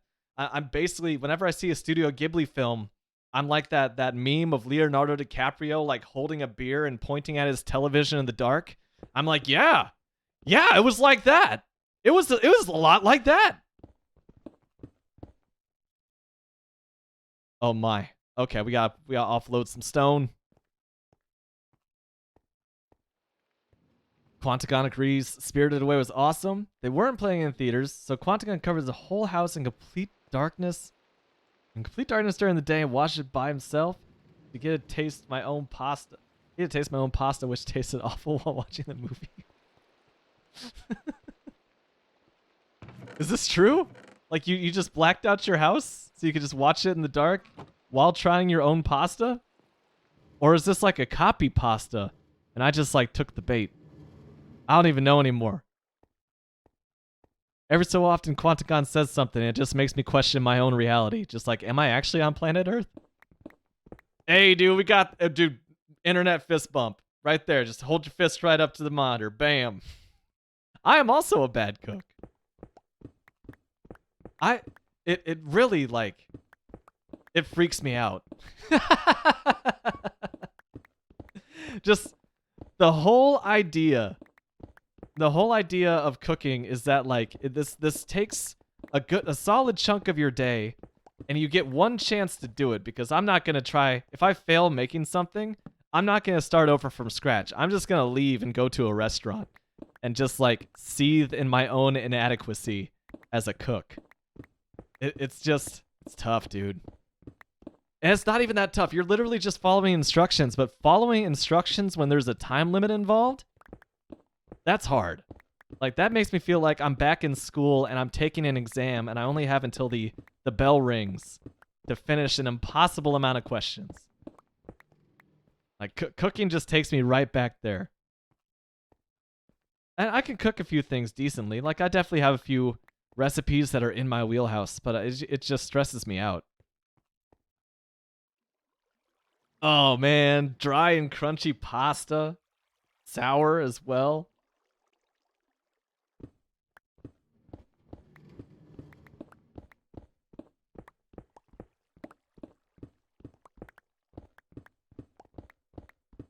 Kokidu says, I want to watch the world pop up like soda pop. Oh gosh. Oh, that's a big drop. Just get a. Oh, that's andesite. That's precious materials. You do one of these numbers real quick. Oh, but I knew this was here. There's glass, which I now have to remove. Oh my gosh. This little item sorter. When I say little, this big item sorter is a bit tougher to squeeze in between my farms than I thought. I'm running into it. I haven't come across anything that's like, oh shucks, this whole thing is just a wash. I'm able to recover or build around or cover up or artfully work on pretty much every little inadequacy that I've come across. But it ain't flawless, that's for sure. Valid excuse, Quantagon. I've had to leave many a meeting at work with that same excuse. Just like, guys, I'm sorry. Someone's got to eat this paper. I'm checking out. Alright, dude. Thanks for stopping by as always. Good to hear from you. I hope your pasta improves, and I hope that paper is delicious.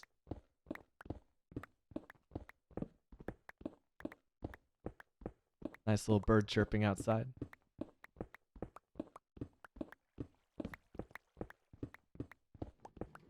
Still just digging away. Just digging.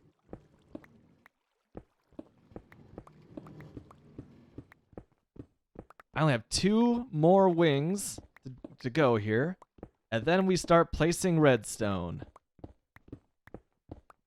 And then it'll be done.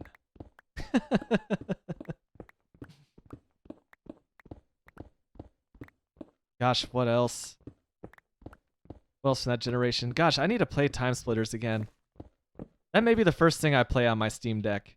I say it's going to be Java Minecraft, because Java Minecraft. But, I haven't played Time Splitters in so long, and that's such a good series. Soy Sauce introduced it to me. Like, so many good things. Soy Sauce is always just, like, a little ahead of the curve than me. So he introduced me to quite a few awesome video games. And music. And movies. I can credit that guy with a lot of my modern taste.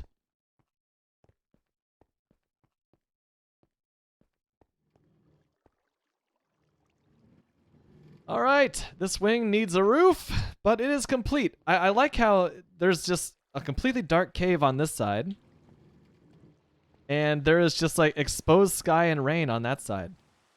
Oh, I also added this.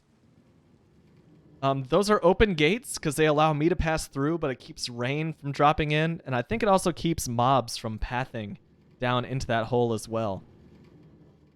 But I don't want to run down this hallway every time I leave. That hallway's long, so anytime I'm done in here, I can just move to the center of the hub and blast off, baby. Feels pretty cool. I'm gonna pretty that up. I think I might surround it with like a spiral of like rainbow concrete, so it just looks like these colors are swirling around you as you fly out. Koki-Doo, welcome back with the candy. So if you're talking about this farm right here, Unknown X, this is actually a villager farm.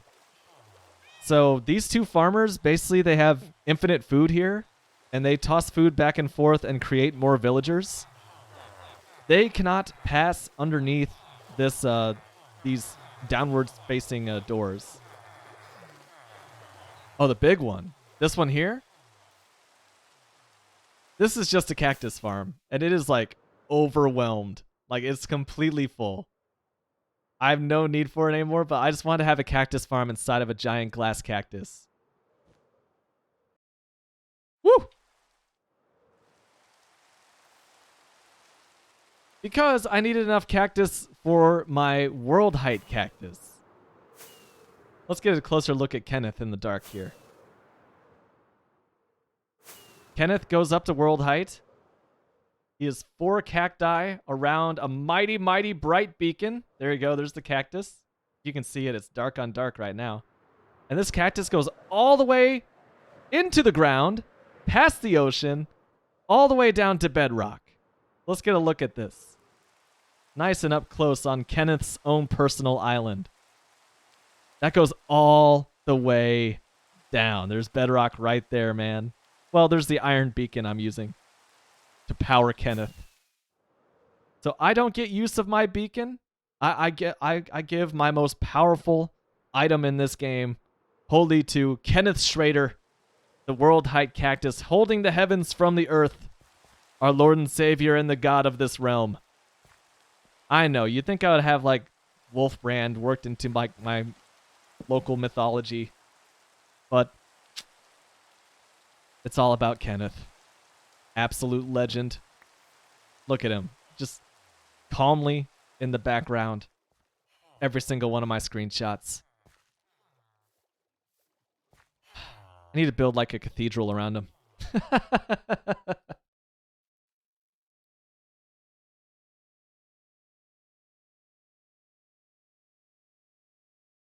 Holy cow. So if you're in the official Shasta 1 Discord, Chevy just posted a side-by-side comparison of the original GoldenEye and this unreleased remaster, and it is beautiful. Like, you won't even blink at it if comparing it like by modern graphical standards, but the sheer amount of improvement in those textures and lighting is crazy. Yeah, Chevy. Mouthwatering is right, dude. Oh, man. Here's a funny little thing for you, Chevy. When you pick up that sniper rifle, right at the beginning of the very first level, the dam, your melee hand, you remember this, I'm sure. It switches away from just like karate chopping people. It's actually like it's the butt of the sniper rifle that you're hitting things with. And because it was so low res, like young Shasta, child Shasta looked at that and he was like, why is James Bond killing people with a paintbrush? I thought the butt of the rifle looked like a paintbrush, and he was just like painting on people's faces or something. I don't know. I was not a bright kid. Any plans for where the bridge will go? Yes. I actually spent a lot of this morning off stream lighting up and clearing out this area. So look at this. Far fewer trees than there were last time I streamed over here. And so what I am planning to do with all this No way! You kind of thought the same thing? Oh my gosh, I'm not crazy. Or if I am crazy, at least I'm not alone. Never thought of it as being the back of the sniper rifle. I was a grown man. I was a grown man when I had that realization. That was the butt of the sniper rifle. But Unknown X, the plan I have is that the bridge is going to connect to a road right here, and I'm going to have a road that just follows along the edge of this canyon right here. Just because, especially like up here, it's too skinny to really build on. And I don't want to have like complete canyon side property overlooking the river. I think that's kind of like cheesy. So I just want to have like a walking path that every time you look to the right, you just get this view, and it's kind of breathtaking if I do say so myself. So just a path that goes all the way around here. All the way along. And loop it around to this side. And I've said before, and this still stands, I'm going to plan out a road system before I start building a single house, a single building.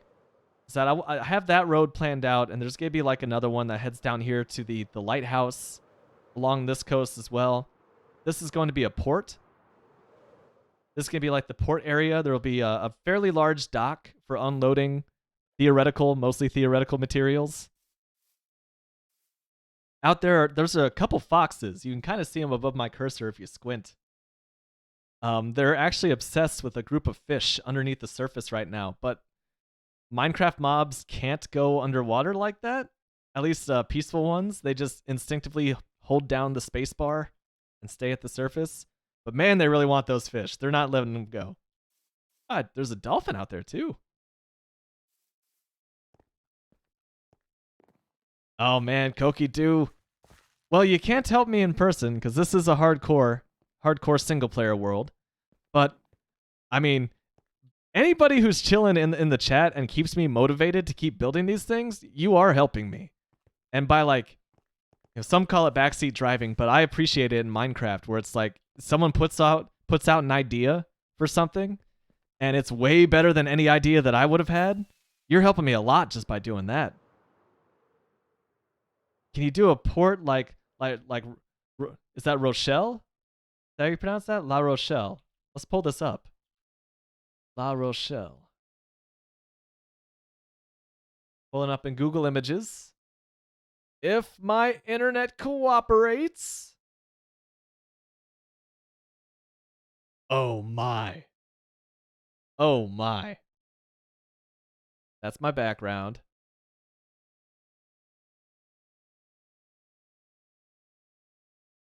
Oh, they even have a lighthouse.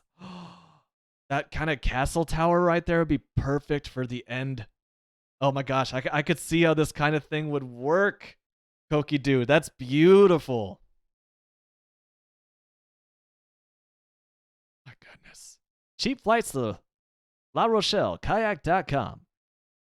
Thanks, Google. Did you know that France is a country in Europe? Oh, here we go. Give me that HDR, baby. Oh, yeah. Just all those blown out colors. I don't want realistic pictures of La Rochelle. Just give me that crazy saturated look. Oh, I like this one. I want to build one with this guy. Is that Mac from It's Always Sunny in Philadelphia? I want to have an item frame of a guy just like pointing, just like that. I want to have this guy in my world. If I build my own version of La Rochelle. That is very pretty, Koki do. Wow. Wow, hey, that's a squeeze.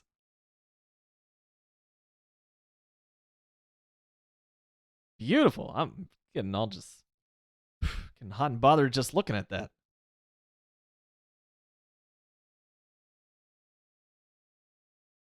You go there often. Wow. So we're gonna do the idea like under the bridge, like in a city.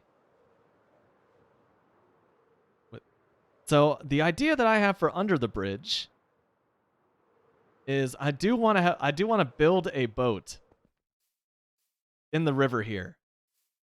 I've never built a boat in Minecraft before. It just seems so pointless to me because like boats, I want boats to move, and it's so disappointing to build an incredible boat in Minecraft, and it's just like, well, it just sits there forever. Doesn't even bob in the waves. But I do want to put a boat there, and I think I may also dig out this area right here, just in front of my cursor.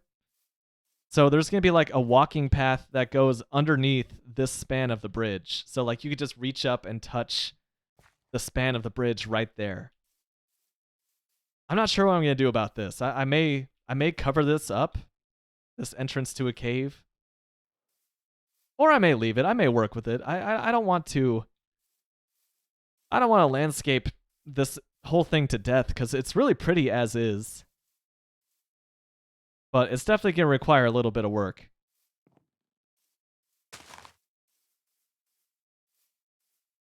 I still got to go back and see that VOD from a couple days ago when me and Absent Craftsman were spitballing different parts of this design. I'm going to clean that up while I'm here. Nice little break. But dude, just imagine. I'm going to remove myself from this for a second. This view right here. So, Koki Do, I imagine like a La Rochelle fortification right here at the end of the pier where all this is stone. So just like guarding the mouth of the river.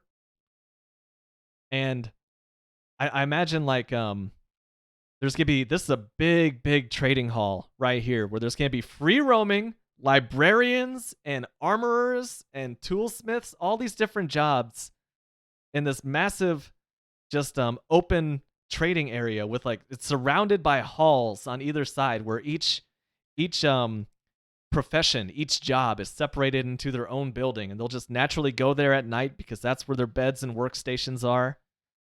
Not as practical as my villager trading hall that I have across the river over here because they're not imprisoned, but I really just want them to be free for once.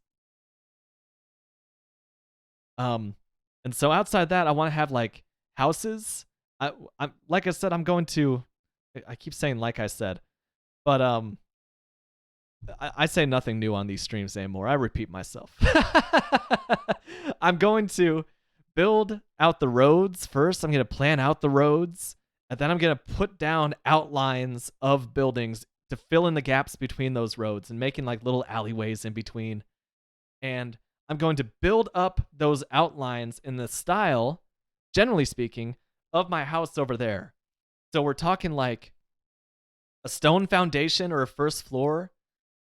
All the scaffolding is going to be like spruce logs. And the second floor and up is going to be polished diorite, like that white, grainy looking stone. And then deep slate tile roofs. So like black tile roofs.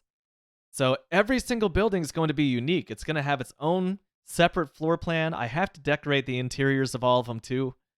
But it's going to be like in the same cohesive look. It's all going to pull from the same block palette, which I think is going to complement the bridge very well. And it's going to like complement my house as well. I gotta work with what I've started. I can't have it all clash, you know. What I'm trying to say is I have big dreams for this, and it's really just a matter of finding time to knock it all out. Don't know next. Send a pic of what they meant on the Discord, but yeah, put your own twist on it. Oh, yeah. I see. So I think, especially when you do the underside of it with concrete too, I think in real life that's called channeling. Channeling is when you take a natural river and you effectively contain it in a concrete tunnel. But yeah, oh, that's pretty. I like how it mixes the cobblestone with like natural stone. That's pretty. I like the variety there. That's something I only recently started doing, is not having just these sheer walls, these perfect walls with just only one material. You got to mix a few odd stones in there. Like I think even here I would do well if I had a couple just random polished andesite blocks in this stone wall, just to break up the uniformity of this a little bit. But yeah, Unknown X, I think that's kind of, I think I would do that right here. This artificial wall, like it's clear that's a little bit artificial. I could probably fortify that with a cobblestone, stone, raw andesite mixture, gravel. I think that would look good.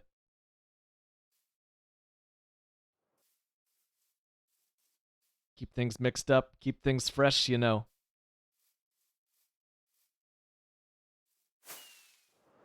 I understand why people play on creative now, because my dreams are way outpacing my actual pace of play. But we'll get there. That's what Minecraft is. It's just placing one block at a time, and if you could get it all done by snapping your fingers, it just wouldn't be worth it. That's a cool view. All those lanterns hanging there. A very symmetrical look. Oh my god, we are out of stone. Like, we're out of space for our stone. Oh. Make sure I actually put stone in there. That means, yeah, that is our 10th chest of raw stone. Jeez, dude. I need to start mining with my other pickaxe just so we can fill up the cobble chests instead. That's crazy.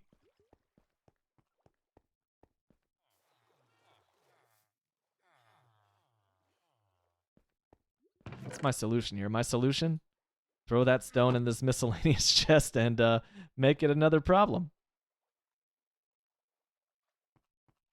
Hello, Micah. Oh, I see what you're saying, Kokidoo. I missed your message.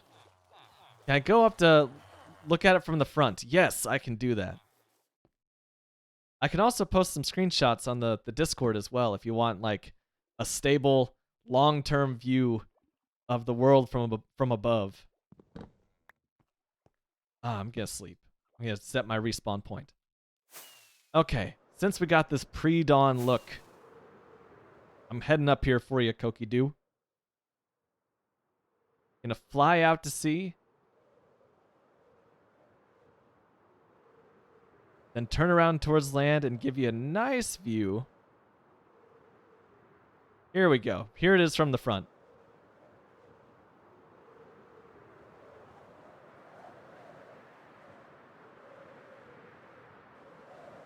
Here's all the trees I have not cut yet. One more lower pass from the front. Here we go. So there's a little peninsula on the end here that I want to put a lighthouse or a little fortification on. This is where I'd have, like, the trading hall. A little wall reinforcing this, perhaps. But it really is just going to be, it's going to be defined by the roads that I decide to place down. You know, what will fit within the roads. That's why I like doing the roads first. It's a very methodical, logical way of doing things. It gives me a thread to start on. To start the creative process, right? That's basically what the roads are doing for me.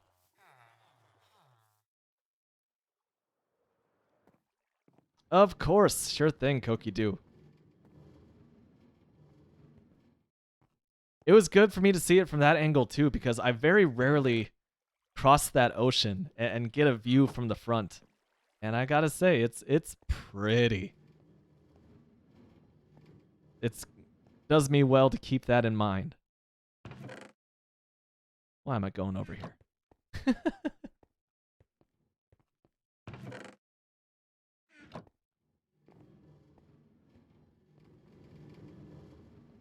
So Micah, I've been hard at work on this, on my storage area.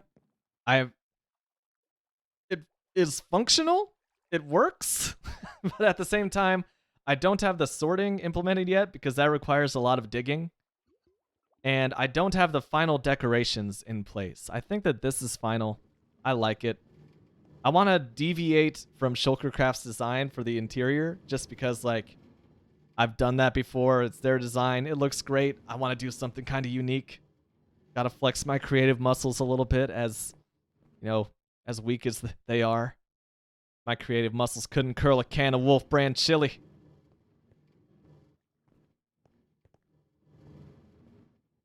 I actually really like this. I like how the build actually cuts into my backyard, and we have this nice glassy view of all the crazy monumental redstone that's going on just underneath the surface. It reminds me of those cutaway books that I used to have in grade school, where it's just like it would show a cross section of like the Titanic or a medieval castle in England, or just cross sections of anything. I think they have a cross section of the human body book going on back in the day, which was super creepy.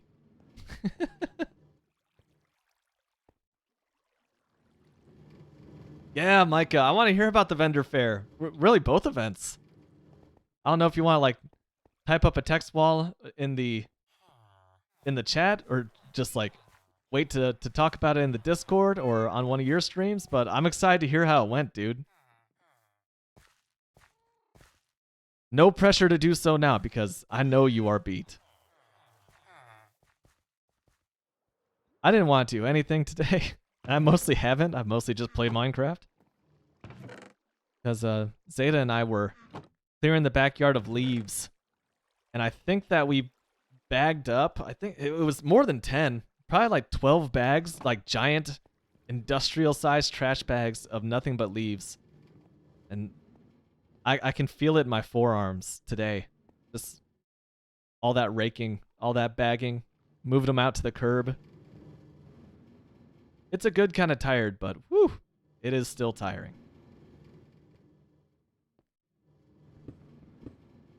Oh yeah, I was going to switch to my other pickaxe because I have enough stone and I could do with a little more cobble myself. 2, 3, 4. Okay, so that's where we want to be. Also, I think, as usual, my night filter is on. Yes. Much better. All those grating blue hues going back into my eyeball.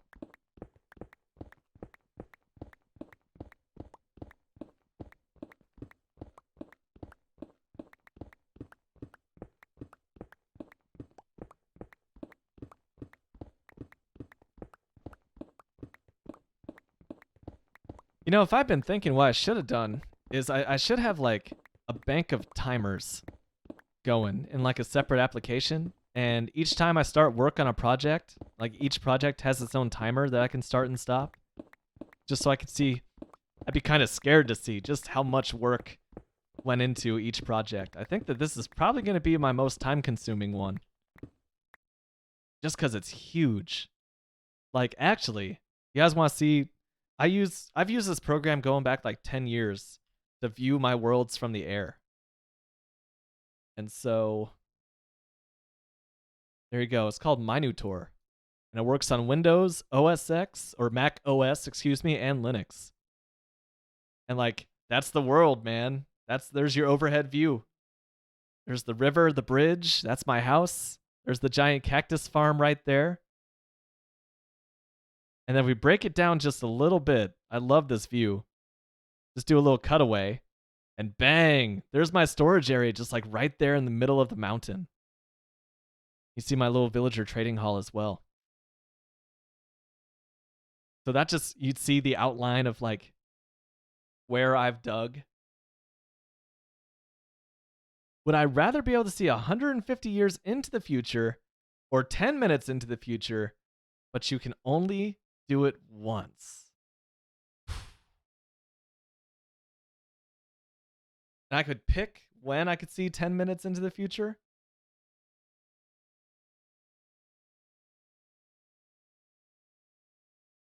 I could use that to win a horse, like betting on a horse race, I guess, and change my life with the money.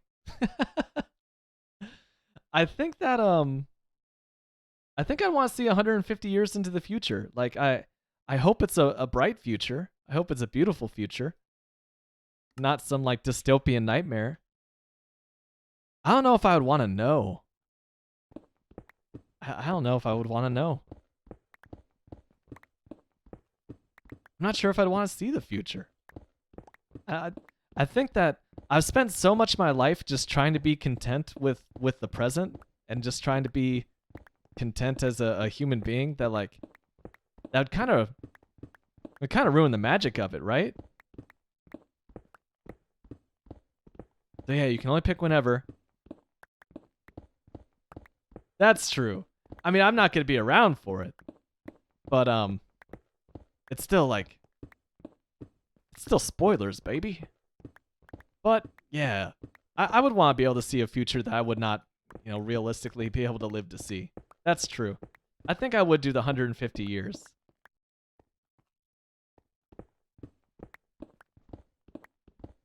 Micah says the vendor events were good. Not super busy, not big selling events, but we made more money than we spent on them. Nice. Set up and tear down. Yeah, physically tiring. And being social in a group of people, also tiring. I get that.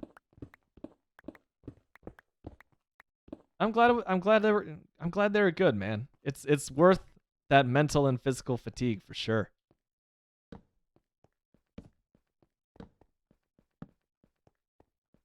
The only real work I did this weekend, I guess besides the yard work, is that the my drum parts for the theater production that I'll be performing in about a month, they're really coming together as of today. Like, I'm actually using the sheet music as a proper guide, and it's working really well. I'm pretty proud. Oh, actually, I dug an extra one. Crap. Okay. That's fine.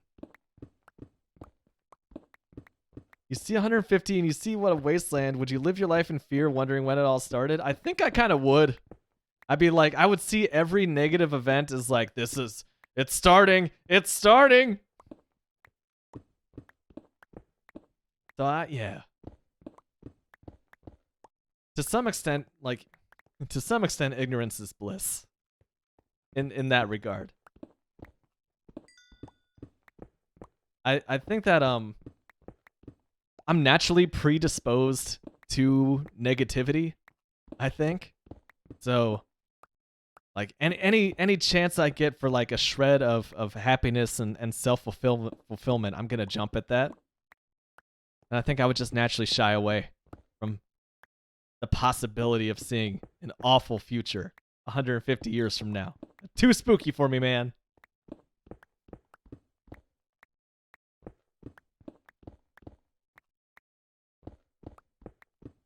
Yeah, that sounds about right, Micah. Be more choosy with events, bigger crowd sizes. It's always toughest when you're just getting off the ground too, when you're just getting started. 'Cause like I feel like businesses, ideas, they kind of have the same inertia that any physical object would, where it takes a lot of push to get that ball rolling a little bit. And then at some point you do reach that critical awareness mass and it gets easier. Like people start doing a little bit of the groundwork for you, but getting started is not easy.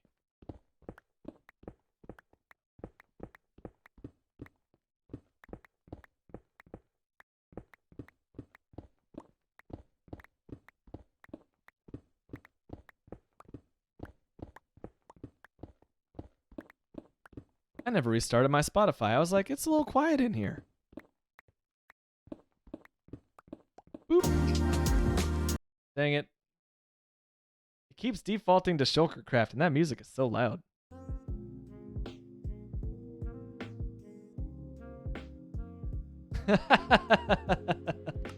And there's the sugar rush. Koki Doo, what candy did you pick up? What candy are you sugar rushing on?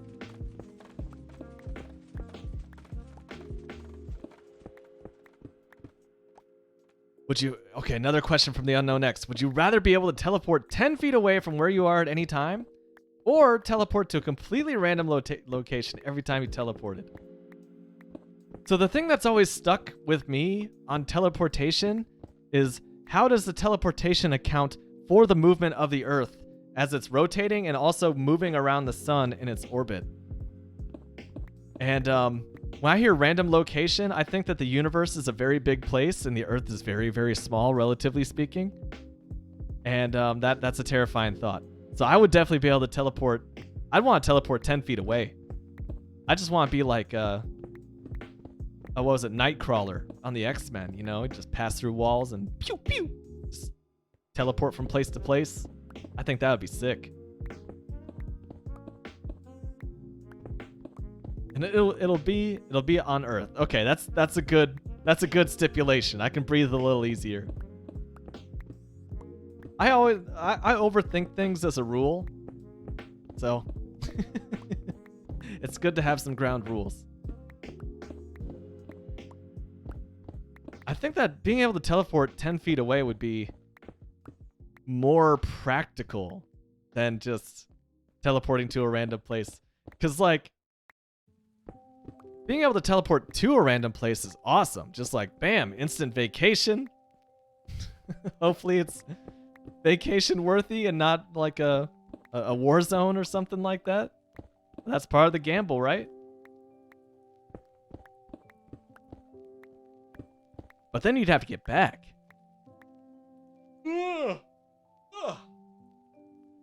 So you just like keep teleporting until you're like vaguely close to where you want to go.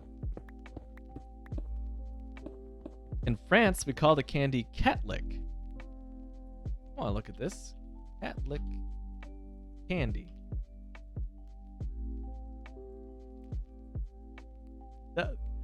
Google was like, do you mean Catholic candy? I do not. Jesus Faith Pops. I'm going to try this on Google Translate.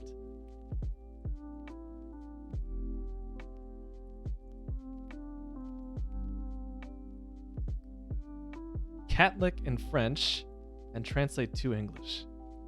It's got nothing.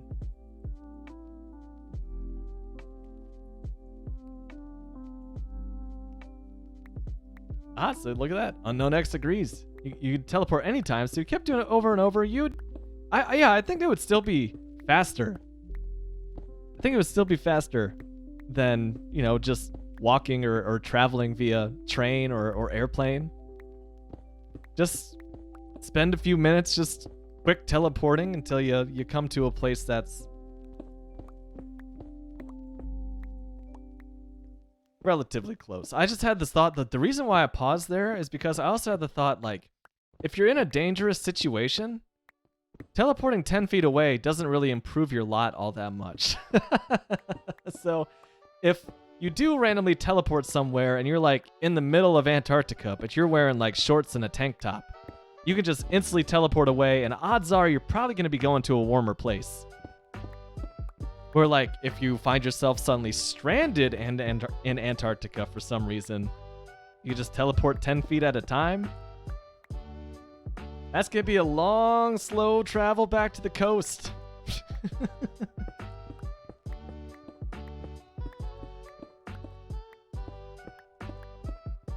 Vibin', baby.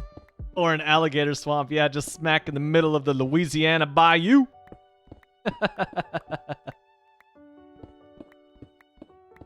Yeah, what's up, Kilberry? That was exciting. I'm glad that you guys are here so I can talk about that. I actually have not talked about that all stream.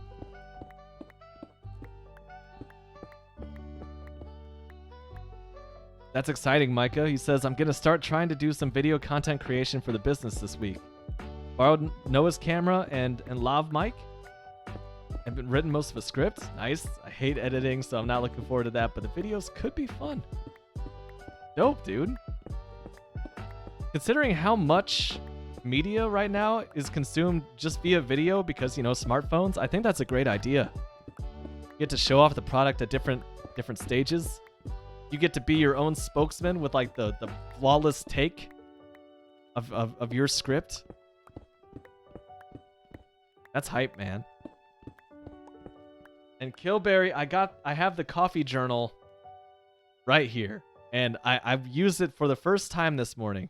Realistically speaking, I should have used it for Koi Coffee to start, but I still got that bag.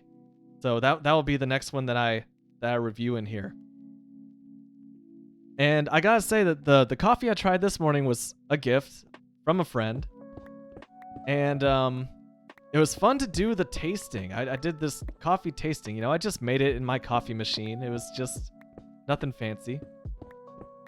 Oh, before I go down this tangent, before I forget, I don't know if Chevy is still in the chat, but Chevy posted his coffee setup in the Discord, Micah. Want to get a look at what he's working with. It's very aesthetically pleasing. Yo, Chevy's still here. I was saying earlier, I was hoping that Micah would stop by just so you could check out your coffee setup. You guys are both pretty big on the coffee stuff.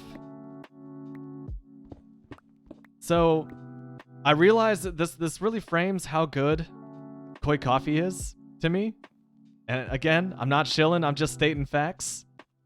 Because while I enjoyed this morning's coffee from this other place that shall not be named, it was not as good. It kind of left like a filmy feeling in my mouth afterwards. Like it had a long-lasting mouthfeel that was just kind of gross. And it also just wasn't my taste. It was, as you saw in my notes, Micah, it was floral, smoky, and dry. So imagine like dried up flowers burning. That's kind of how this coffee tasted to me. There was like no fruit to speak of. There was like no sweetness to it. And it certainly was not clean. Maybe some of that was just because I could have cleaned my coffee pot a little more. Maybe it had some like leftover residue that didn't blend very well with the cook. It's still good. Still keeps my eyes open. I gave it 4 out of 5 stars, probably because I'm a little generous. But yeah, the act of reviewing the coffee was more fun than the coffee itself this morning. And I realized like why I don't get any notes from like my usual coffees that I drink is because I do drink them way too fast. Like my coffee, I drink my coffee when it is so hot that it basically goes from like cup to the bottom of my throat in under a second. It's just like, because, you know, I'm in a rush to get the drugs. I'm in a my brain's just like, oh yeah, give me that coffee. I want to wake up, baby. And taste always comes secondhand. So what I had to do this time, I just realized, wow, I'm not getting anything from this. And it's because I was drinking it way too fast because it was too hot to really like let it linger in my mouth and enjoy it and aerate it and all of that fun stuff that comes when you're supposed to taste coffee. So I slowed down, let it cool, and then I'd, you know, let it slosh around a little bit and truly get an idea of what coffee I was actually drinking. And it was a very enjoyable experience. Even if like the coffee wasn't necessarily my I was gonna say my cup of tea, but that doesn't make sense. I believe it is a darker roast. It appeared that way. They describe it as a Costa Rica Miramonte. H1 natural.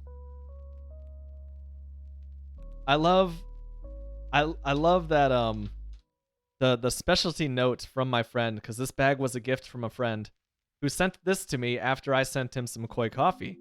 He said, just goes to my buddy Shasta. Please tell him that we miss him and my hometown and all that shit. It literally says all that shit. Thank you for shopping with us. You see, I got that impression. Temperature in coffee, or maybe temperature in general, is a great mask of flavor. And coffee tastes best around body temperature. Nice. That is about where I landed with most of that cup that I drank today. Is I let it cool. It felt about body temperature. Probably a little hotter than, I'm going to say like hot tub temperature. So like, because I spend a lot of time drinking hot tub water, you know. No, just like 102, 103 degrees Fahrenheit. I'd say it's just a little warmer than yours truly, and I run a little bit hot anyway, if you know what I mean. Look out.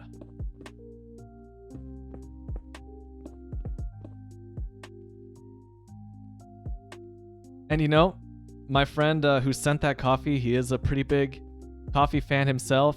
And the moment that he saw the picture of my coffee journal, he was just like, oh my God, I need that. I gotta get a journal. I was just like, yeah. I've done exactly one entry in this one, but you don't need to know that. It's awesome. A lot of fun. Oops. Nope. There we go.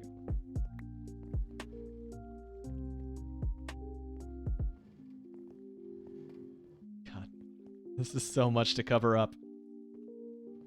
It's fine. I'm debating this whole time, really. I've been debating, do I just cover that up with glass and oh, I mined it with the wrong thing. Here we go, with the eat. My pickaxes are reversed from their usual, which is why I kept breaking the same block with my silk touch one. Do I make it glass? I'm probably just gonna cover it up with grass and just, I'll make it look good. Keep it kind of natural looking.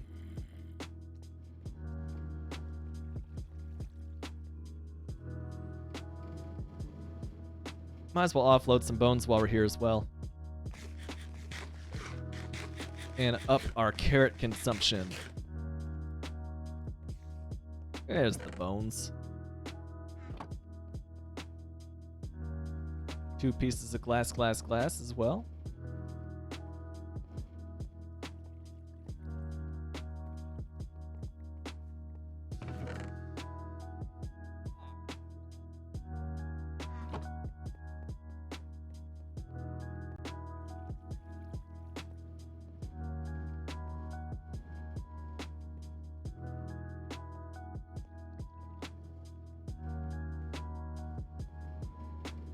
So much cobble to pick up. I'm just gonna light this up real quick. I'm gonna have to remove these torches once I get the redstone going. But I've already had 1 spider spawn in here on this stream, and I think that's really all the mob action I'm ready to see. So I'm gonna err on the side of caution and throw down a pile of torches, as is my forte. So 1, 2, 3, 4, 5, 6, and I went an extra block. That's right, so.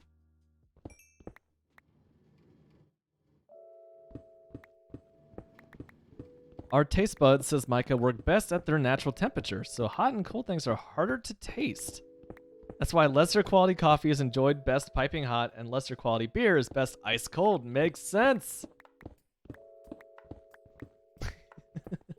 I will say that I most enjoy a Coors Light when it is so frozen that there's a little slush in there with the beer. The beer's a little chewy with ice. Oh, that cold temperature just hits on a hot day. And I can't taste the beer.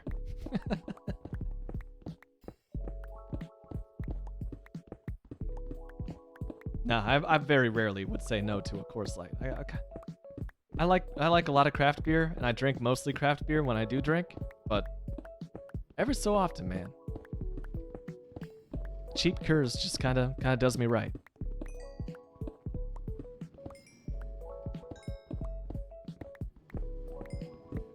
That instrumentation there, that high little doo, doo, doo, doo, that reminds me of driving around in Driver 2.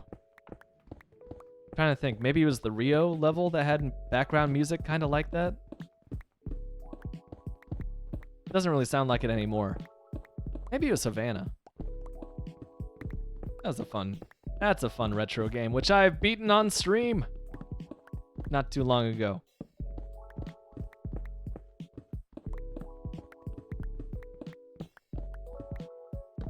That part. Driver 2 all the way.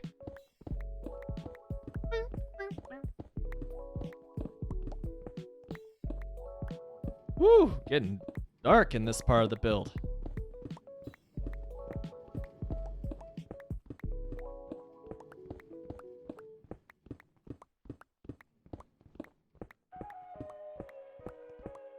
Ooh, Kokidoo got an idea for the city, for the port, for my implementation of La Rochelle. Because the floor is open. I am open to ideas.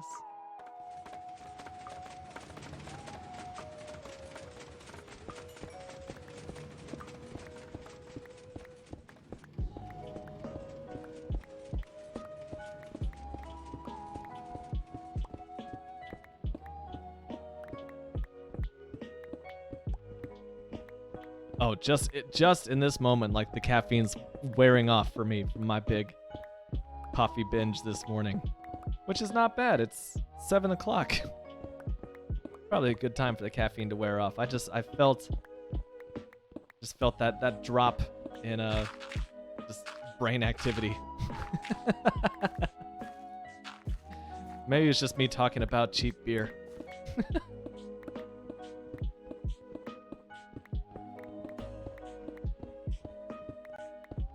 Woo! Low cave. Oh shit. This is actually gonna work out perfect. Wow, I am in my nether cave right now. It is crazy how close this thing is to other builds that I've done.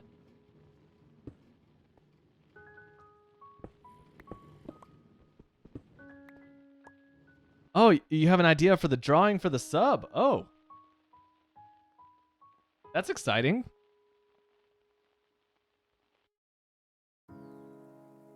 Oh my gosh, want to talk about Minecraft inspirations. Let's get a look at my background right now. Look at this wallpaper. I believe this is it a library in Scotland? It's on the British Isles, one of the two. So this is actually the Jedi library in episode 3, episode 2. In the Star Wars prequels, there's a Jedi library, and it is based on this exact library, which is kind of fascinating. Some people like look at this and they're like, I saw Obi-Wan Kenobi like slice up a bunch of battle droids there. So yeah, Star Wars kind of used the look of this. It's a very, very pretty library. Look at all those old books, man. They're just so old they match the polished wood of the rest of the building. Like, dude, I want to build something like this in Minecraft. Holy cow.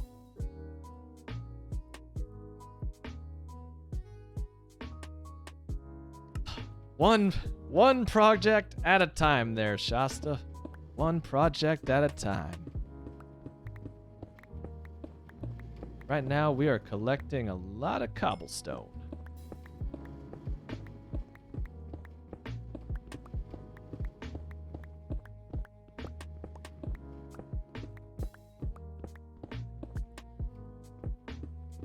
I like the question prompts, by the way, Unknown X. That really gets me out of my usual ramble routine, if you will.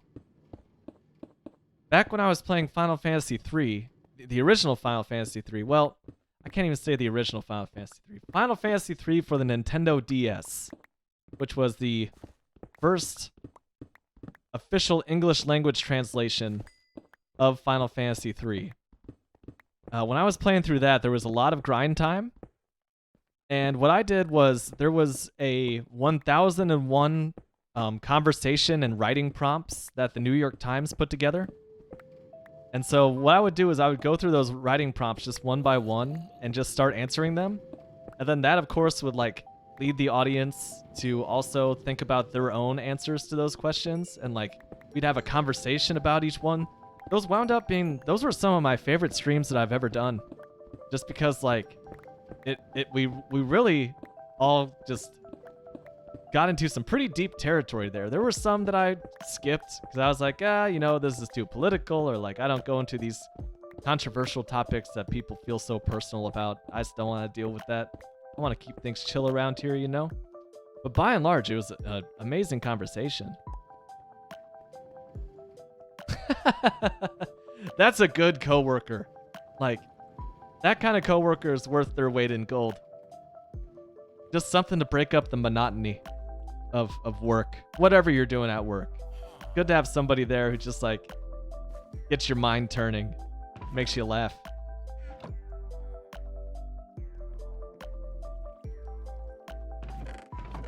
Oh my gosh. Coffee's totally worn off at this point.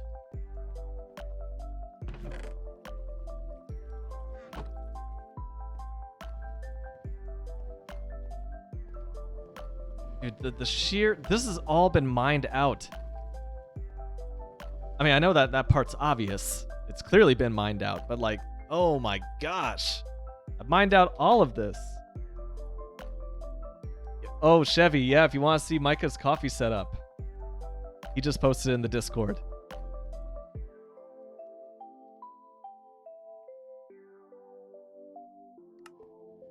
If you want to check out one of his streams sometimes, he also does pretty chill streams.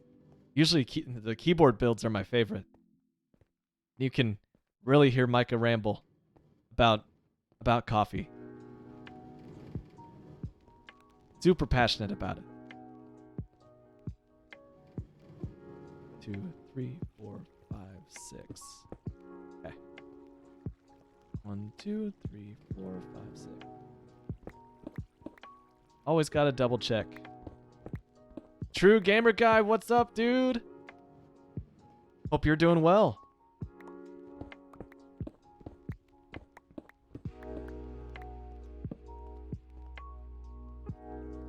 One, 2, 3, 4. Okay. So like this is good. Yeah? Yeah. Yeah, this is good.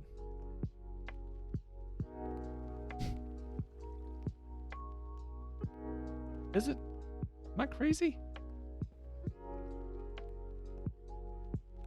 That's good. If I had to become an animal, would I rather be an earthworm or a minnow? I think I'd rather be a minnow. I feel like that'd be a pretty short life, but like at least you'd have that full range of movement. I think that would be so awesome to like to be in the water and have like this all these natural evolutionary benefits to allow you to move in all directions. Like I feel so clumsy when I'm even when I watch like Olympic level swimmers moving through the water, it's just like, yeah, we're not meant to do that. So I'd rather be a minnow. I think that earthworms are just a little too basic. I've actually been an earthworm as part of a grade school play. It was actually a grade school speech. I did like speech competitions where you used to have like a monologue or maybe a dialogue if it's a 2-person speech. I did a couple of those as well. And yeah, it was all about being an earthworm, and of course this earthworm eventually got picked up out of the soil and impaled on a fisherman's hook. And it's very, very descriptive. I learned about a few new organs that day, and it just doesn't sound like a fun life. I was like in 3rd grade, and I was talking about a fish hook impaling my spleen. 4, 5, 6. A lot of stories from 3rd grade Shasta today.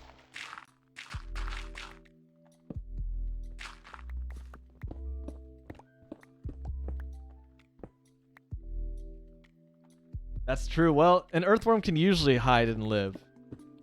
I don't know. You would think that a minnow would have an easier time getting away. But then, like, you're right. Earthworm, like, it's really easy to disappear into the soil. But there's nowhere to hide as a minnow. Dum dum dum. That's true. That just makes me think of Odell Down Under, that old 90s PC game. I believe I streamed that for like one night. It's not a very deep game. I'm just very nostalgic for it. But the whole point of the game is to you are given a random fish at the beginning of the campaign, and you have to swim around this very predictable map to find the food that is compatible with that fish, and you have to do it all while avoiding starvation, poisoning, or being eaten by a larger fish. And each round, you become you move up the food chain. You become a slightly bigger fish. And it's a pretty simple game, but it was a lot of fun. At least for young baby Shasta. I genuinely do not think it aged all that well.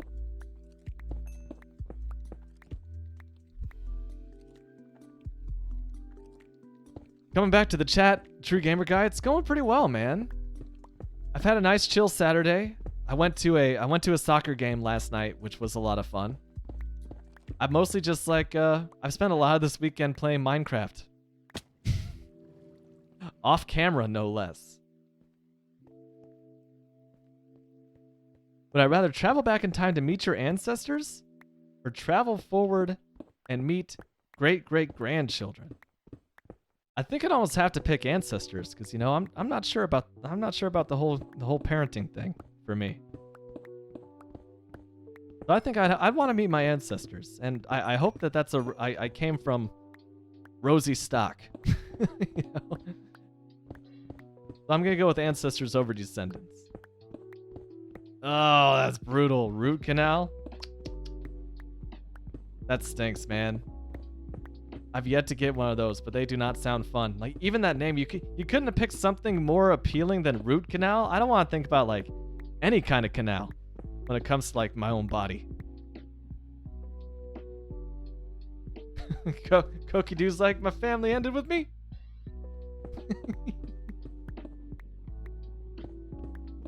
And hey, there is nothing wrong with that.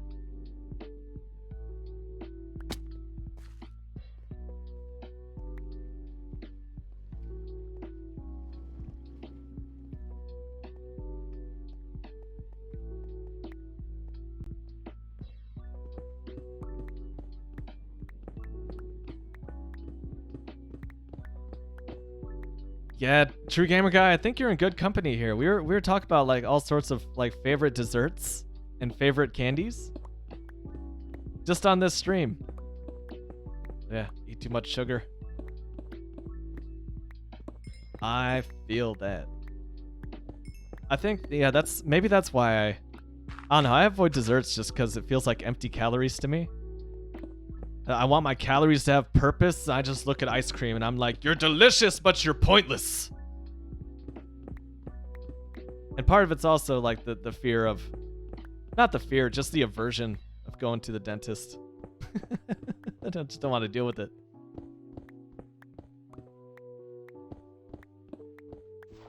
Ooh.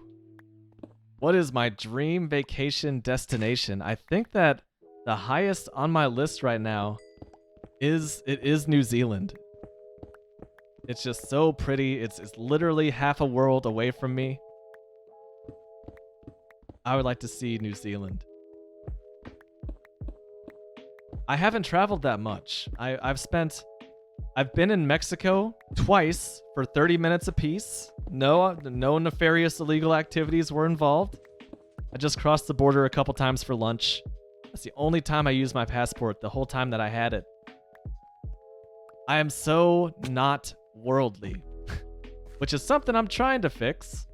I'm trying to work on. I think that as the world slowly opens back up, that's becoming more of a thing to do. Oh, Koki Doo's just like, forget the planet. Let's go up to the space station. I like that. I didn't even think about that. Okay. Oh, I might have to borrow that dream, Koki. That might have to be my dream too. Because I've always been a space nut. I've always been a space nerd. And I've always wanted to, like, I want to go up to space in my lifetime. That sounds so exciting to me. Just, I want to see the Earth as a little blue marble in a sea of blackness. I want to have that humbling moment in person and just capture that memory forever. I want that. It's like, pictures can never do that kind of experience justice. I think it's just a transformational moment. And if it's not a transformational moment and I go up there and I'm like, that's it? Really? I waited a whole lifetime for this? At least I knocked it out. I don't think it'll work that way. I don't think I could steal the thunder of that moment. I don't think I could ruin it for myself.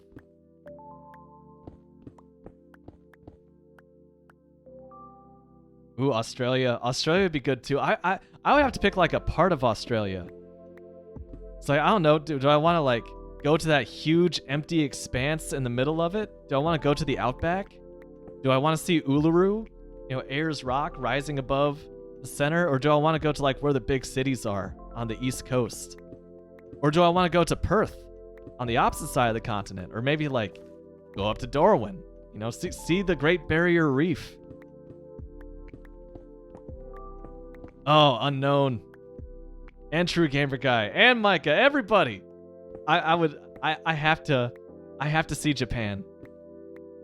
Like I said at the beginning of the stream, it's just like even the, you know, advertisement-ridden urban hellscape that is Tokyo still looks majestic and just not exactly inviting, but mysterious. A little mysterious. It draws my attention and my curiosity. Like, I do just want to experience. I do just want to experience Japan. I don't think that there's really any place in the world like it. That's the impression that I get. To quote the mighty mighty Boss Tones. So Chevy also had a root canal, but he didn't have much trouble or pain after it at all. I think, yeah, it's super varied with your mouth, I think. Day 935. It's super varied because, like, I had my wisdom teeth taken out when I was 17, and they gave me Vicodin, which is a very strong opiate. And they said, you know, only use this if you need it. And as it turns out, like, after the initial anesthetic wore off that night from the operation, I didn't need any painkiller besides ibuprofen, which is just like, you know, your store counter painkiller, which was a huge blessing because, like, my other siblings needed a heavier painkiller than I did, and that's not a pretty experience. Just even on the observing side, it didn't look nearly as fun as some may make those drugs sound.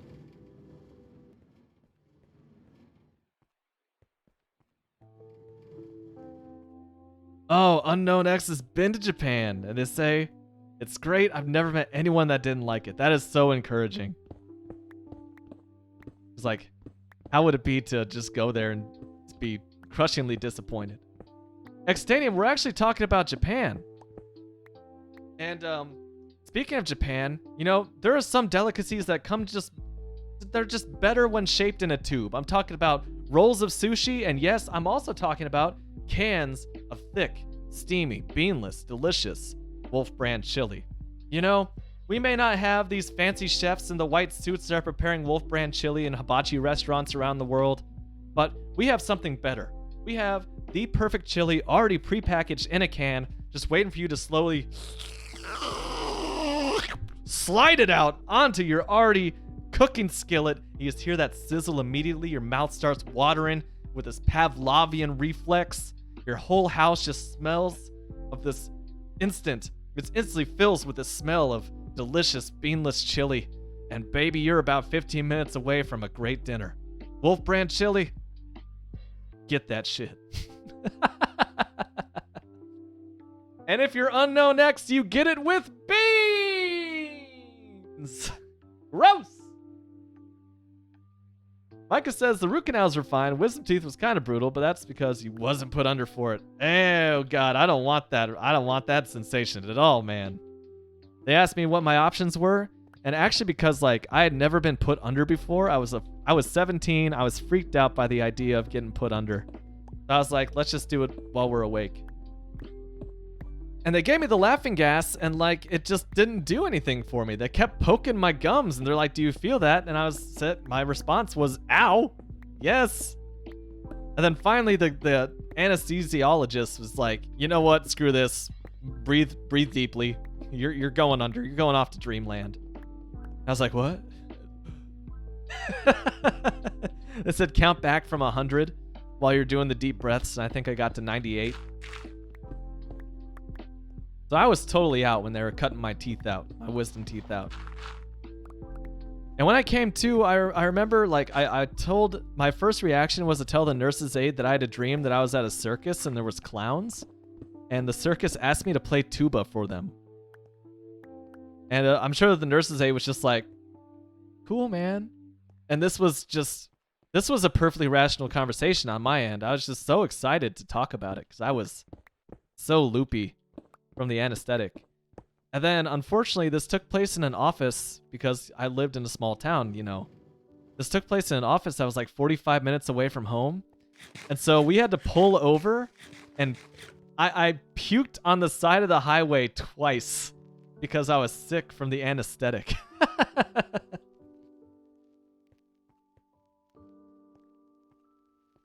Chevy says, over there, oh wow, they don't use laughing gas at all. It's just sedate on the spot with a needle. And I think that my mom was more freaked out on my behalf because she had to do the needle thing when she was a kid to get her wisdom teeth out. And I don't like it when like a potato chip, turns sideways in my mouth and pokes my gums. So forget the next level and actually having a needle poke my gums. That's the sound I would make just thinking about it.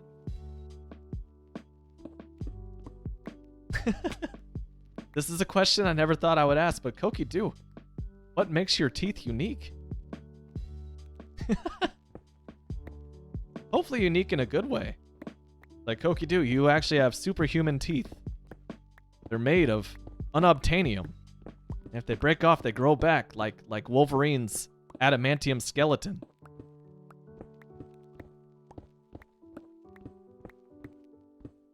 I don't know. That's where my mind went with it.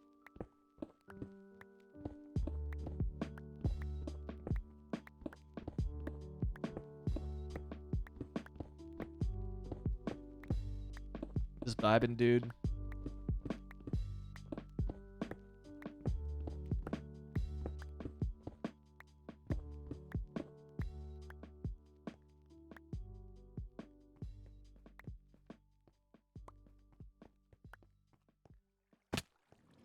The needle is so much quicker and you walk out seconds after without any side effects, except, of course, yeah, for the numb face.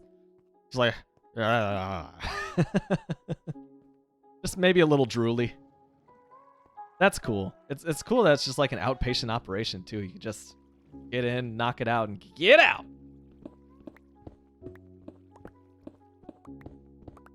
Does the needle hurt?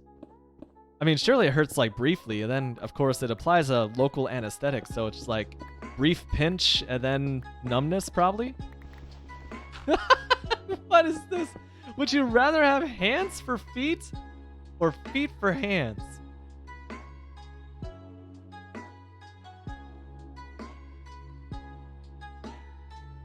I think having feet for hands would be awful.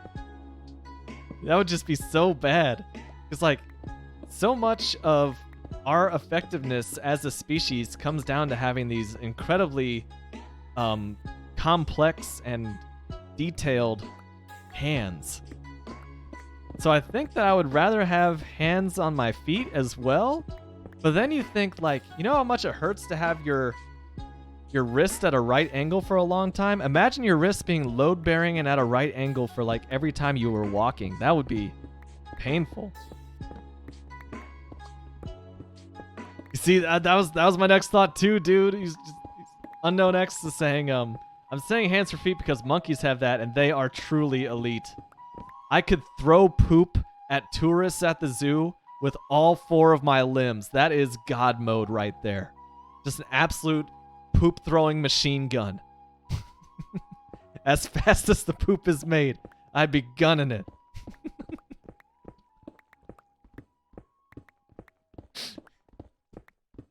And that's where the music cuts out. While hanging from a tail, yeah, man, I'd be like Goku. You know, like Child Gohan. Have that Super Saiyan tail going as well.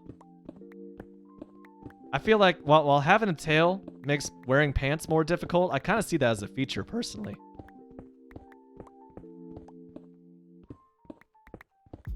Did humans just like not need a tail? Is that why that just dropped off the evolutionary tree?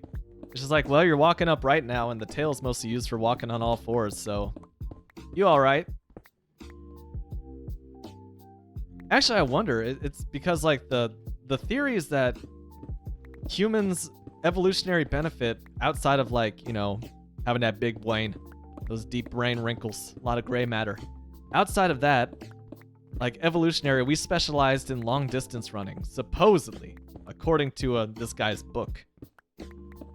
And I think that a tail hanging down would just like get in the way of our long distance running, which we use to like track down our food over, well, over a long distance, let's say.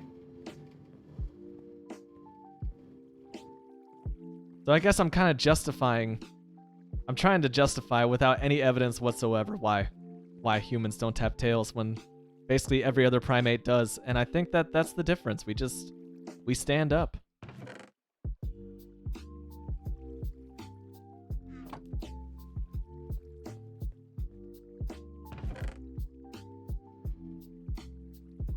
The things that we ramble about here on Twitch.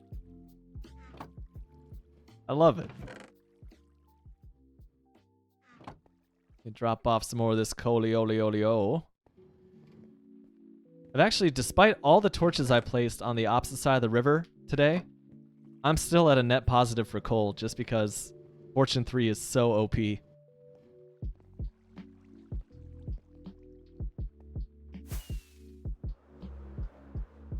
Would I swim with sharks? There was a point in my life where I would say no. But if I was in like one of those diving cage things, I think I would trust the metal and just like get to see these just soulless predators with black oil drop eyes staring back at me, just like right in front of me, knowing that if that cage wasn't there, they would tear me to shreds. I think I would do it. It's funny because I'm a pretty anxious person by nature, as I think I've made clear, but I'm also kind of an adrenaline junkie at the same time. So like, I went skydiving last August as my girlfriend's birthday present.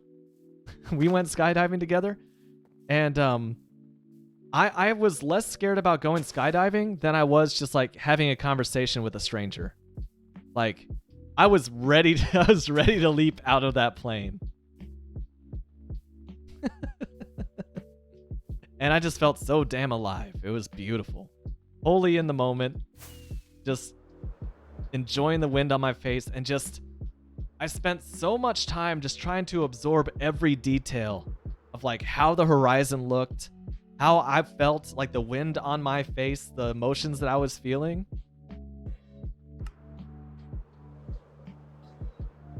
What is the size of the sub image, please? Let me see.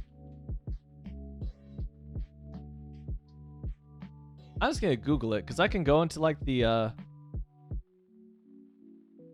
So there are 3 sizes for a subscriber badge, Kokidu. It's they're all square. It's 18, 36, and 72 pixels. So I will copy that into the chat for you just to help you out.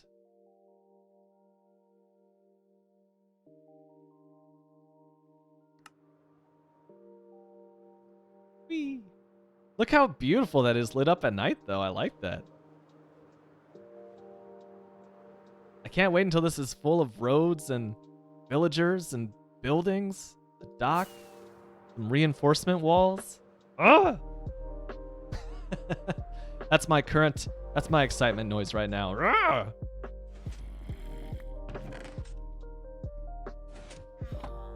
This is also, I haven't spent this much time like around the house in a long time. Take off my hat quickly. Oh.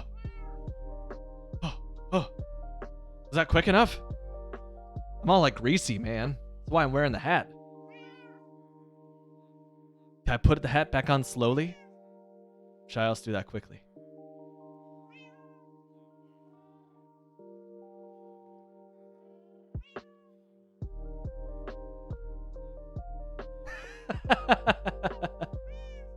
Unknown X, thanks for hanging out. And dude, thank you for the gift subs. That was very kind of you. And for the question prompts. I'm looking forward to see you next time.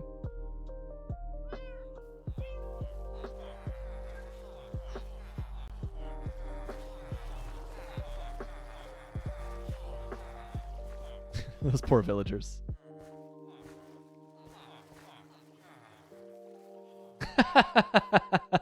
We're back on the Obi-Wan thing. Well, at some point, like, my hair was about the length of my hair. Was the prequel Obi-Wan look, but that was before I had a beard. And I tell you what, man, my hair is just it's thin enough. Like, I don't have any like balding or anything, but my hair is just thin enough that long hair on me just does not look all that great. I think maybe the beard would help out a little bit. Yeah, I'm just next time there's a Comic-Con, I'm showing up as Obi-Wan. Obi-Wan Kenobi. Obi-Wan. Please add a channel point redemption that's you saying hello there. I will do that. I will do that. That's hilarious. Maybe I should have some like beige robes off to the side so I can just quickly throw the cloak around my shoulders and say, hello there.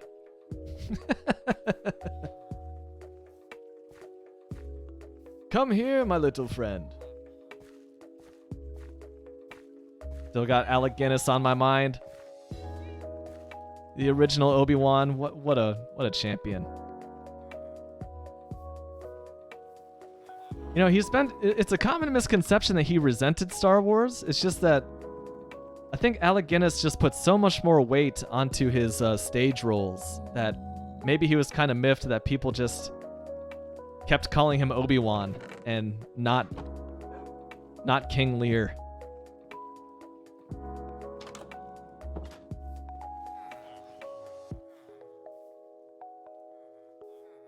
What am I doing? That's right, I'm still digging. Gosh. Still so much to do. Oh, that's another one of those weird jumps. I want to master that. I keep doing that on accident. Just get a massive jump somehow. Oh my god, guys, we're almost done digging. I didn't realize how close we were to being done. So close.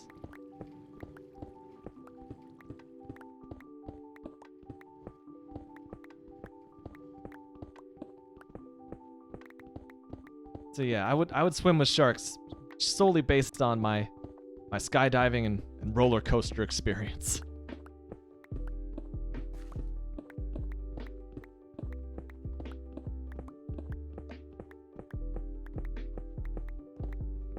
Oh yeah, give me some more of the free money. Some hill emeralds. Let's go. Oh. It just gave me one? What happened to Fortune 3? That was rude. Whatever. I can just chill at the raid farm and I can get infinite emeralds. It ain't no thing. Something I still gotta do is I gotta put a filter on both my raid farm and my witch farm. And actually the guardian farm as well. The guardian farm, I need to filter out all of the cod, the uncooked fish that go through, so I can just get the prismarine blocks. That's all I care about.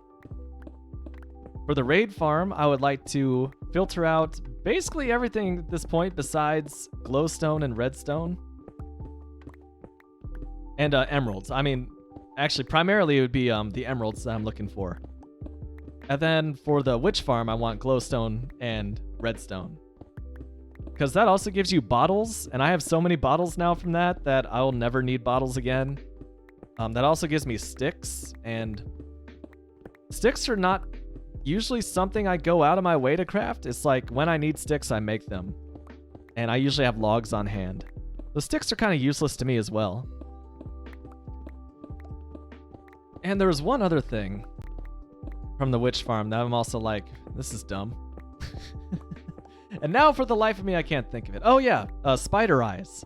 I don't need spider eyes. I have a cave spider XP farm that I'm very proud of. I'm kind of just doing pretty well all around. There's not too many items I'm really in need of at the moment. I need to make a tree farm. I said that on last stream. Just easy supplies of infinite wood. That'd be good. What other farms do I really need?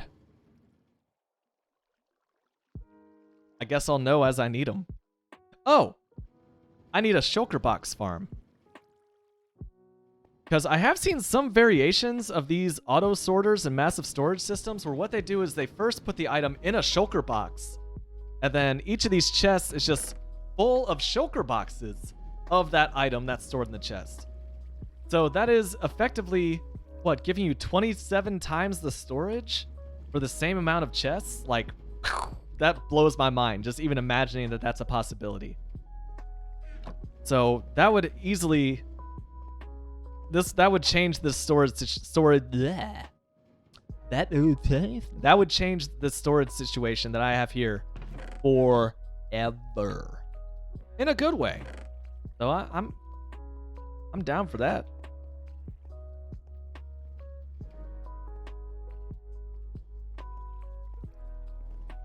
Did we finish? I think we're done digging.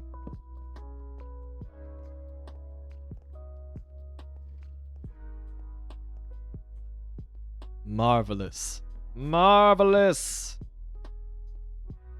There'll still be a little to dig. Like, yeah, dig a tunnel for the hoppers to go around the back wall of each of these tunnels to get to the other side. But that's small potatoes, man. We have this dug out. I love it. Thank you, True Gamer Guy. I'm stoked, man. Like, this is one of the most brutal builds that I've done in Minecraft. I've done it only once before just because it is so resource intensive. Building it is so time consuming.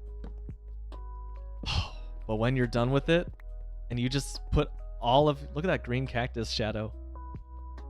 When you just have to, when you're able to put all of your items from a quest into one single chest and they all immediately disappear and go out and get automatically stored in their respective chests, like, that is so satisfying. And that makes things so much easier.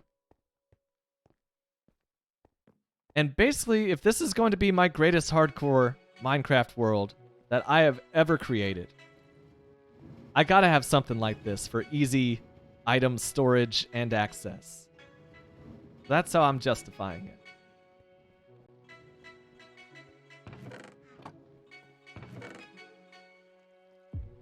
Now let's take some dirt up here.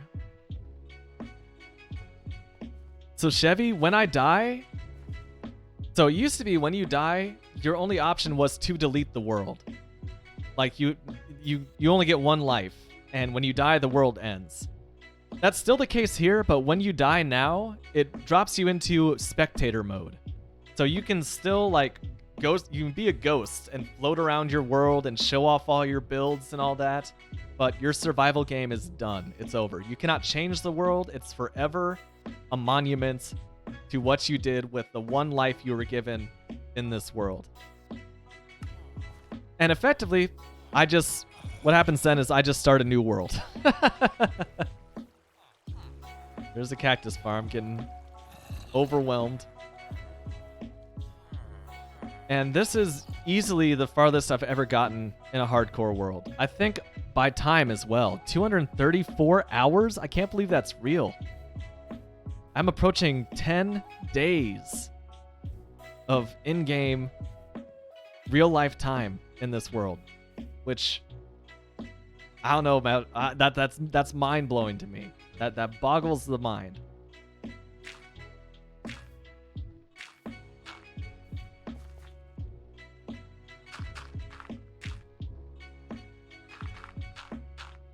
And it just makes it all so...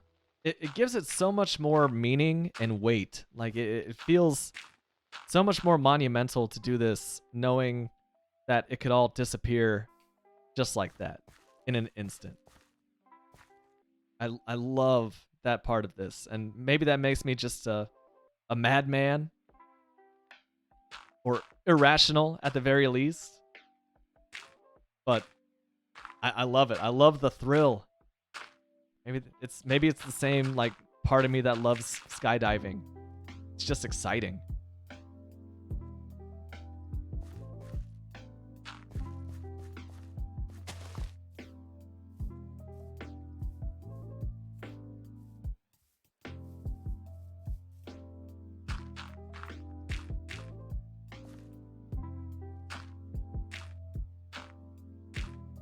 just because I'm probably gonna build up this part of the world as well, because I also have this torch gridded off. I think that I'm going to just do what I'm doing here and cover this with dirt, because it will become grass and it'll blend in and I can build on top of it.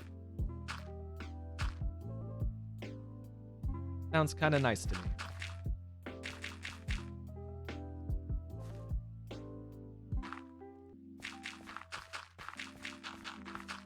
Ah, my timing, my sense of rhythm.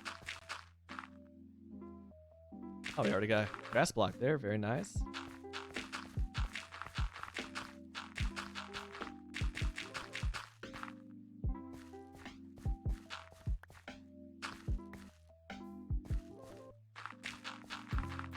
Effectively, what happens here is if I die on World 11, then I'm going to start playing the Outer Worlds before inevitably returning back to Minecraft, I am sure. But I am very excited to play that game as well, but I can't play it when I'm so dang excited about this world.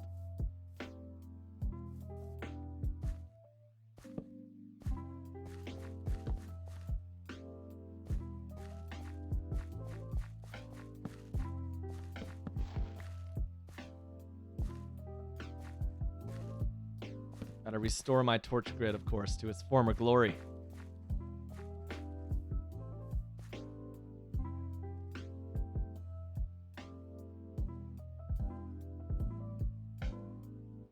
Oh, shoot. What'd I do with my bed? Is it up by the door? I think I might have left it by... I see green. Yep, it's up there.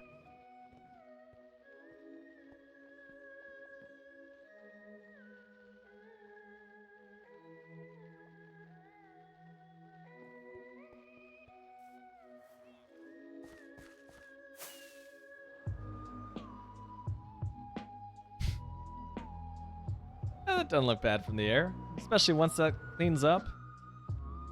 Grows a little grass. I won't be none the wiser.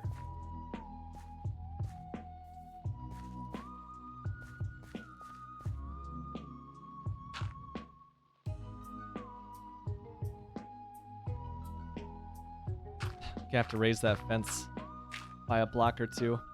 Oh well. It's worth it.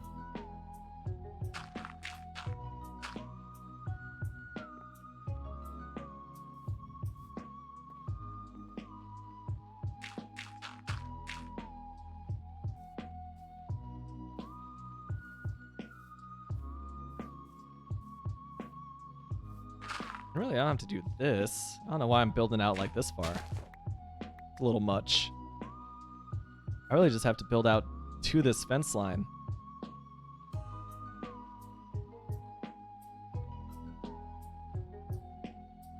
Really? So you hosted the server back in like Minecraft's, what would arguably be Minecraft's heyday back in 2011. That's pretty awesome.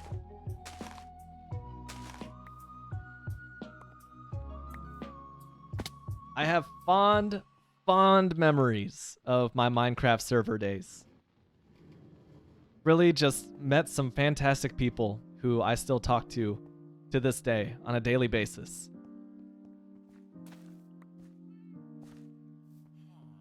Just a nice vanilla survival Minecraft server where generally everyone was on the same speed, you know? Pretty chill vibes, also goofy, like we would prank each other on a pretty regular basis. And it always came from like, you know, a good place. And that was awesome.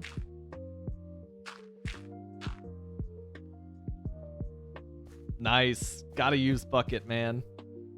With MMO-like plugins. Actually, I'm trying to think. There was a Minecraft server mod. Its name was French. It was like Millionaire or something, or Millionaire, like the rapper or something like that. And it was like a super advanced villager system that kind of made me think of MMOs of the time.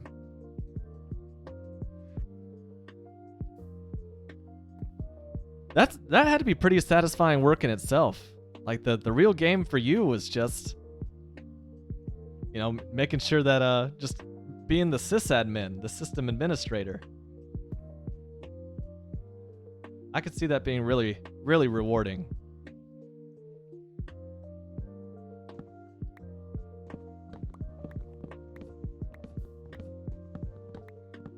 Done with this ish.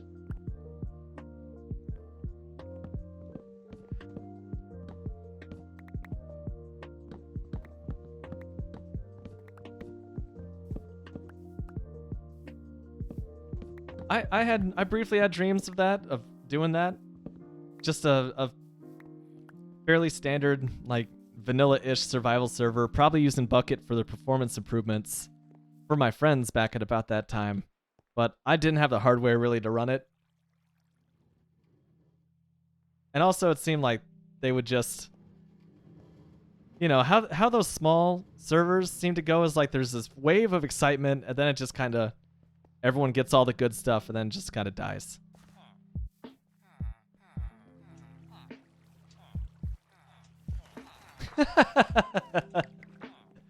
Oh, all the mining I just did could have been done in 10 minutes. My God. Oh, I need some of that stone. That would have been something.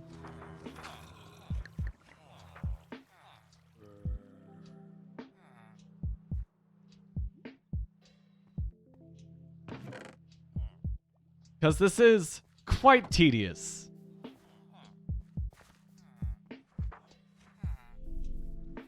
But it satisfies my need for a vanilla-ish experience.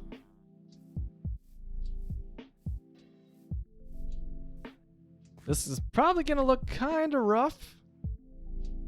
I'll smooth it out as I go along, though.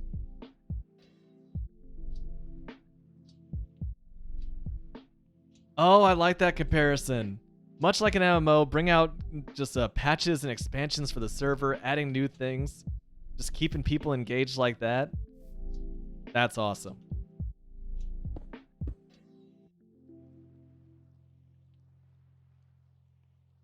I like that comparison a lot. Whew.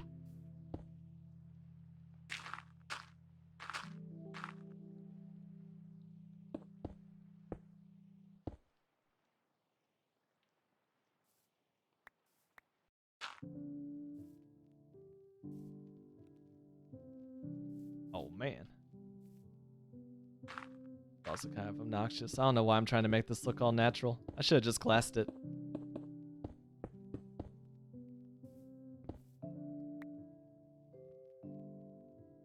Actually, 1, 2, 3, 4, 5, 6. No! I gotta tear all those down. In the wrong spot. The server was called Sky Sphere. Starting point was a huge sphere in the sky. That's appropriate.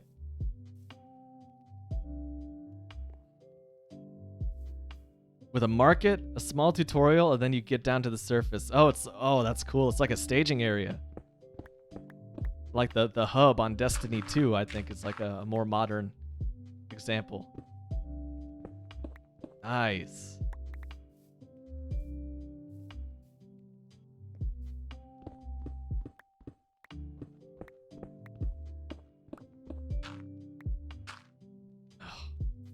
Disgusting. I'm gonna tear all that out.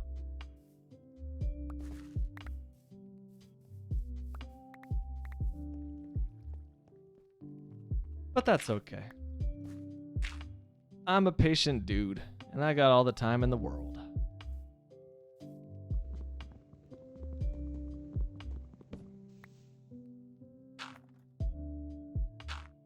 Oh, most likely.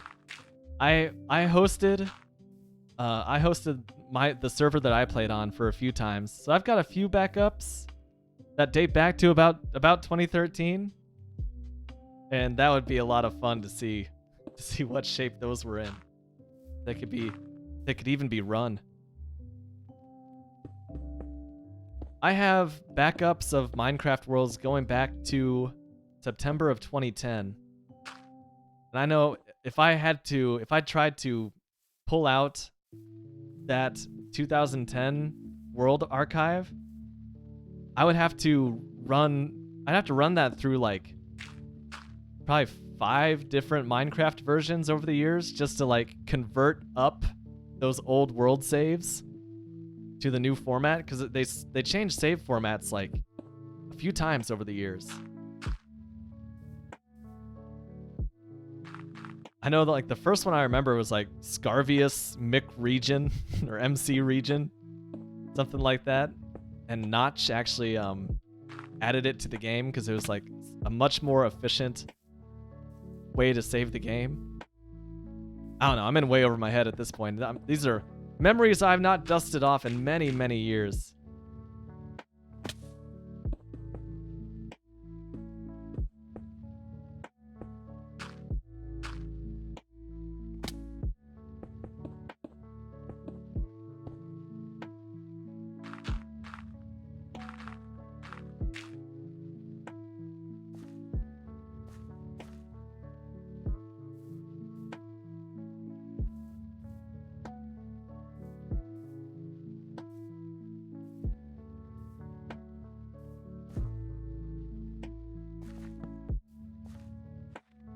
Yeah, I was gonna say, I wonder if I can just walk into that wall. And I can.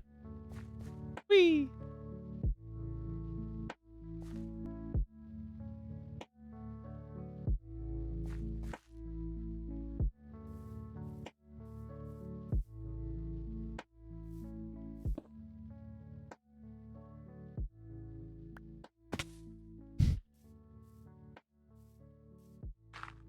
Well, I don't hate it.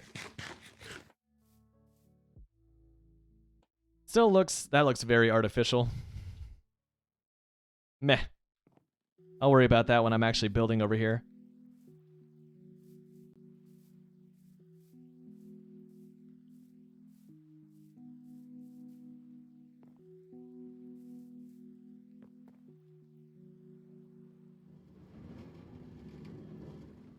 So slick, so smooth.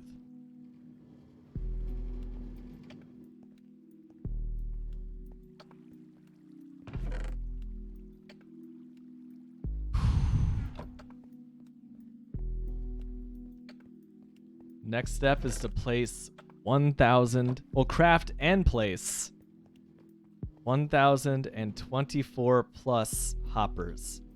Actually, more like 1,400 probably, 1,450, because I added this whole hall right here. Oh my gosh.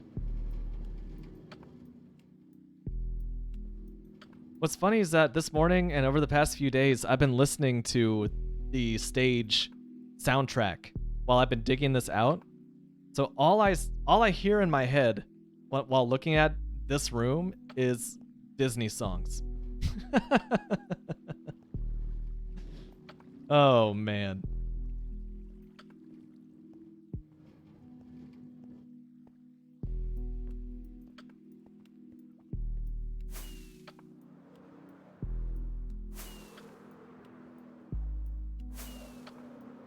Go up here and chill with Awumbla. I'm not sure if I'd be able to land on him if I tried. Oh, I just missed him. Whee. Bro, so much lighting. So much lighting.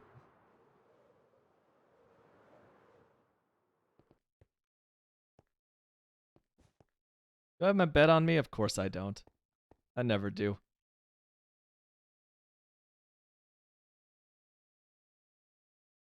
What a wonderful world indeed, Louis Armstrong. What a wonderful world. Can't wait to get cracking over there. Also can't wait to be done with that storage thing. But that storage thing is not to be done tonight. I think you guys probably had a feeling I was wrapping up the stream when I got to a nice high vantage point up here. And that indeed is what is going on. So thank you all for hanging out with me. It has been most excellent, and I hope that the beginning of your week goes the same way. So, as always, love one another. Take care of yourselves out there. Thanks again. I'm the Shasta one, and I will catch you next time.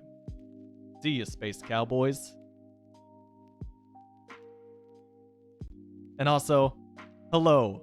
Hello from True Gamer Guys TV. Very cool. Have a good night, y'all.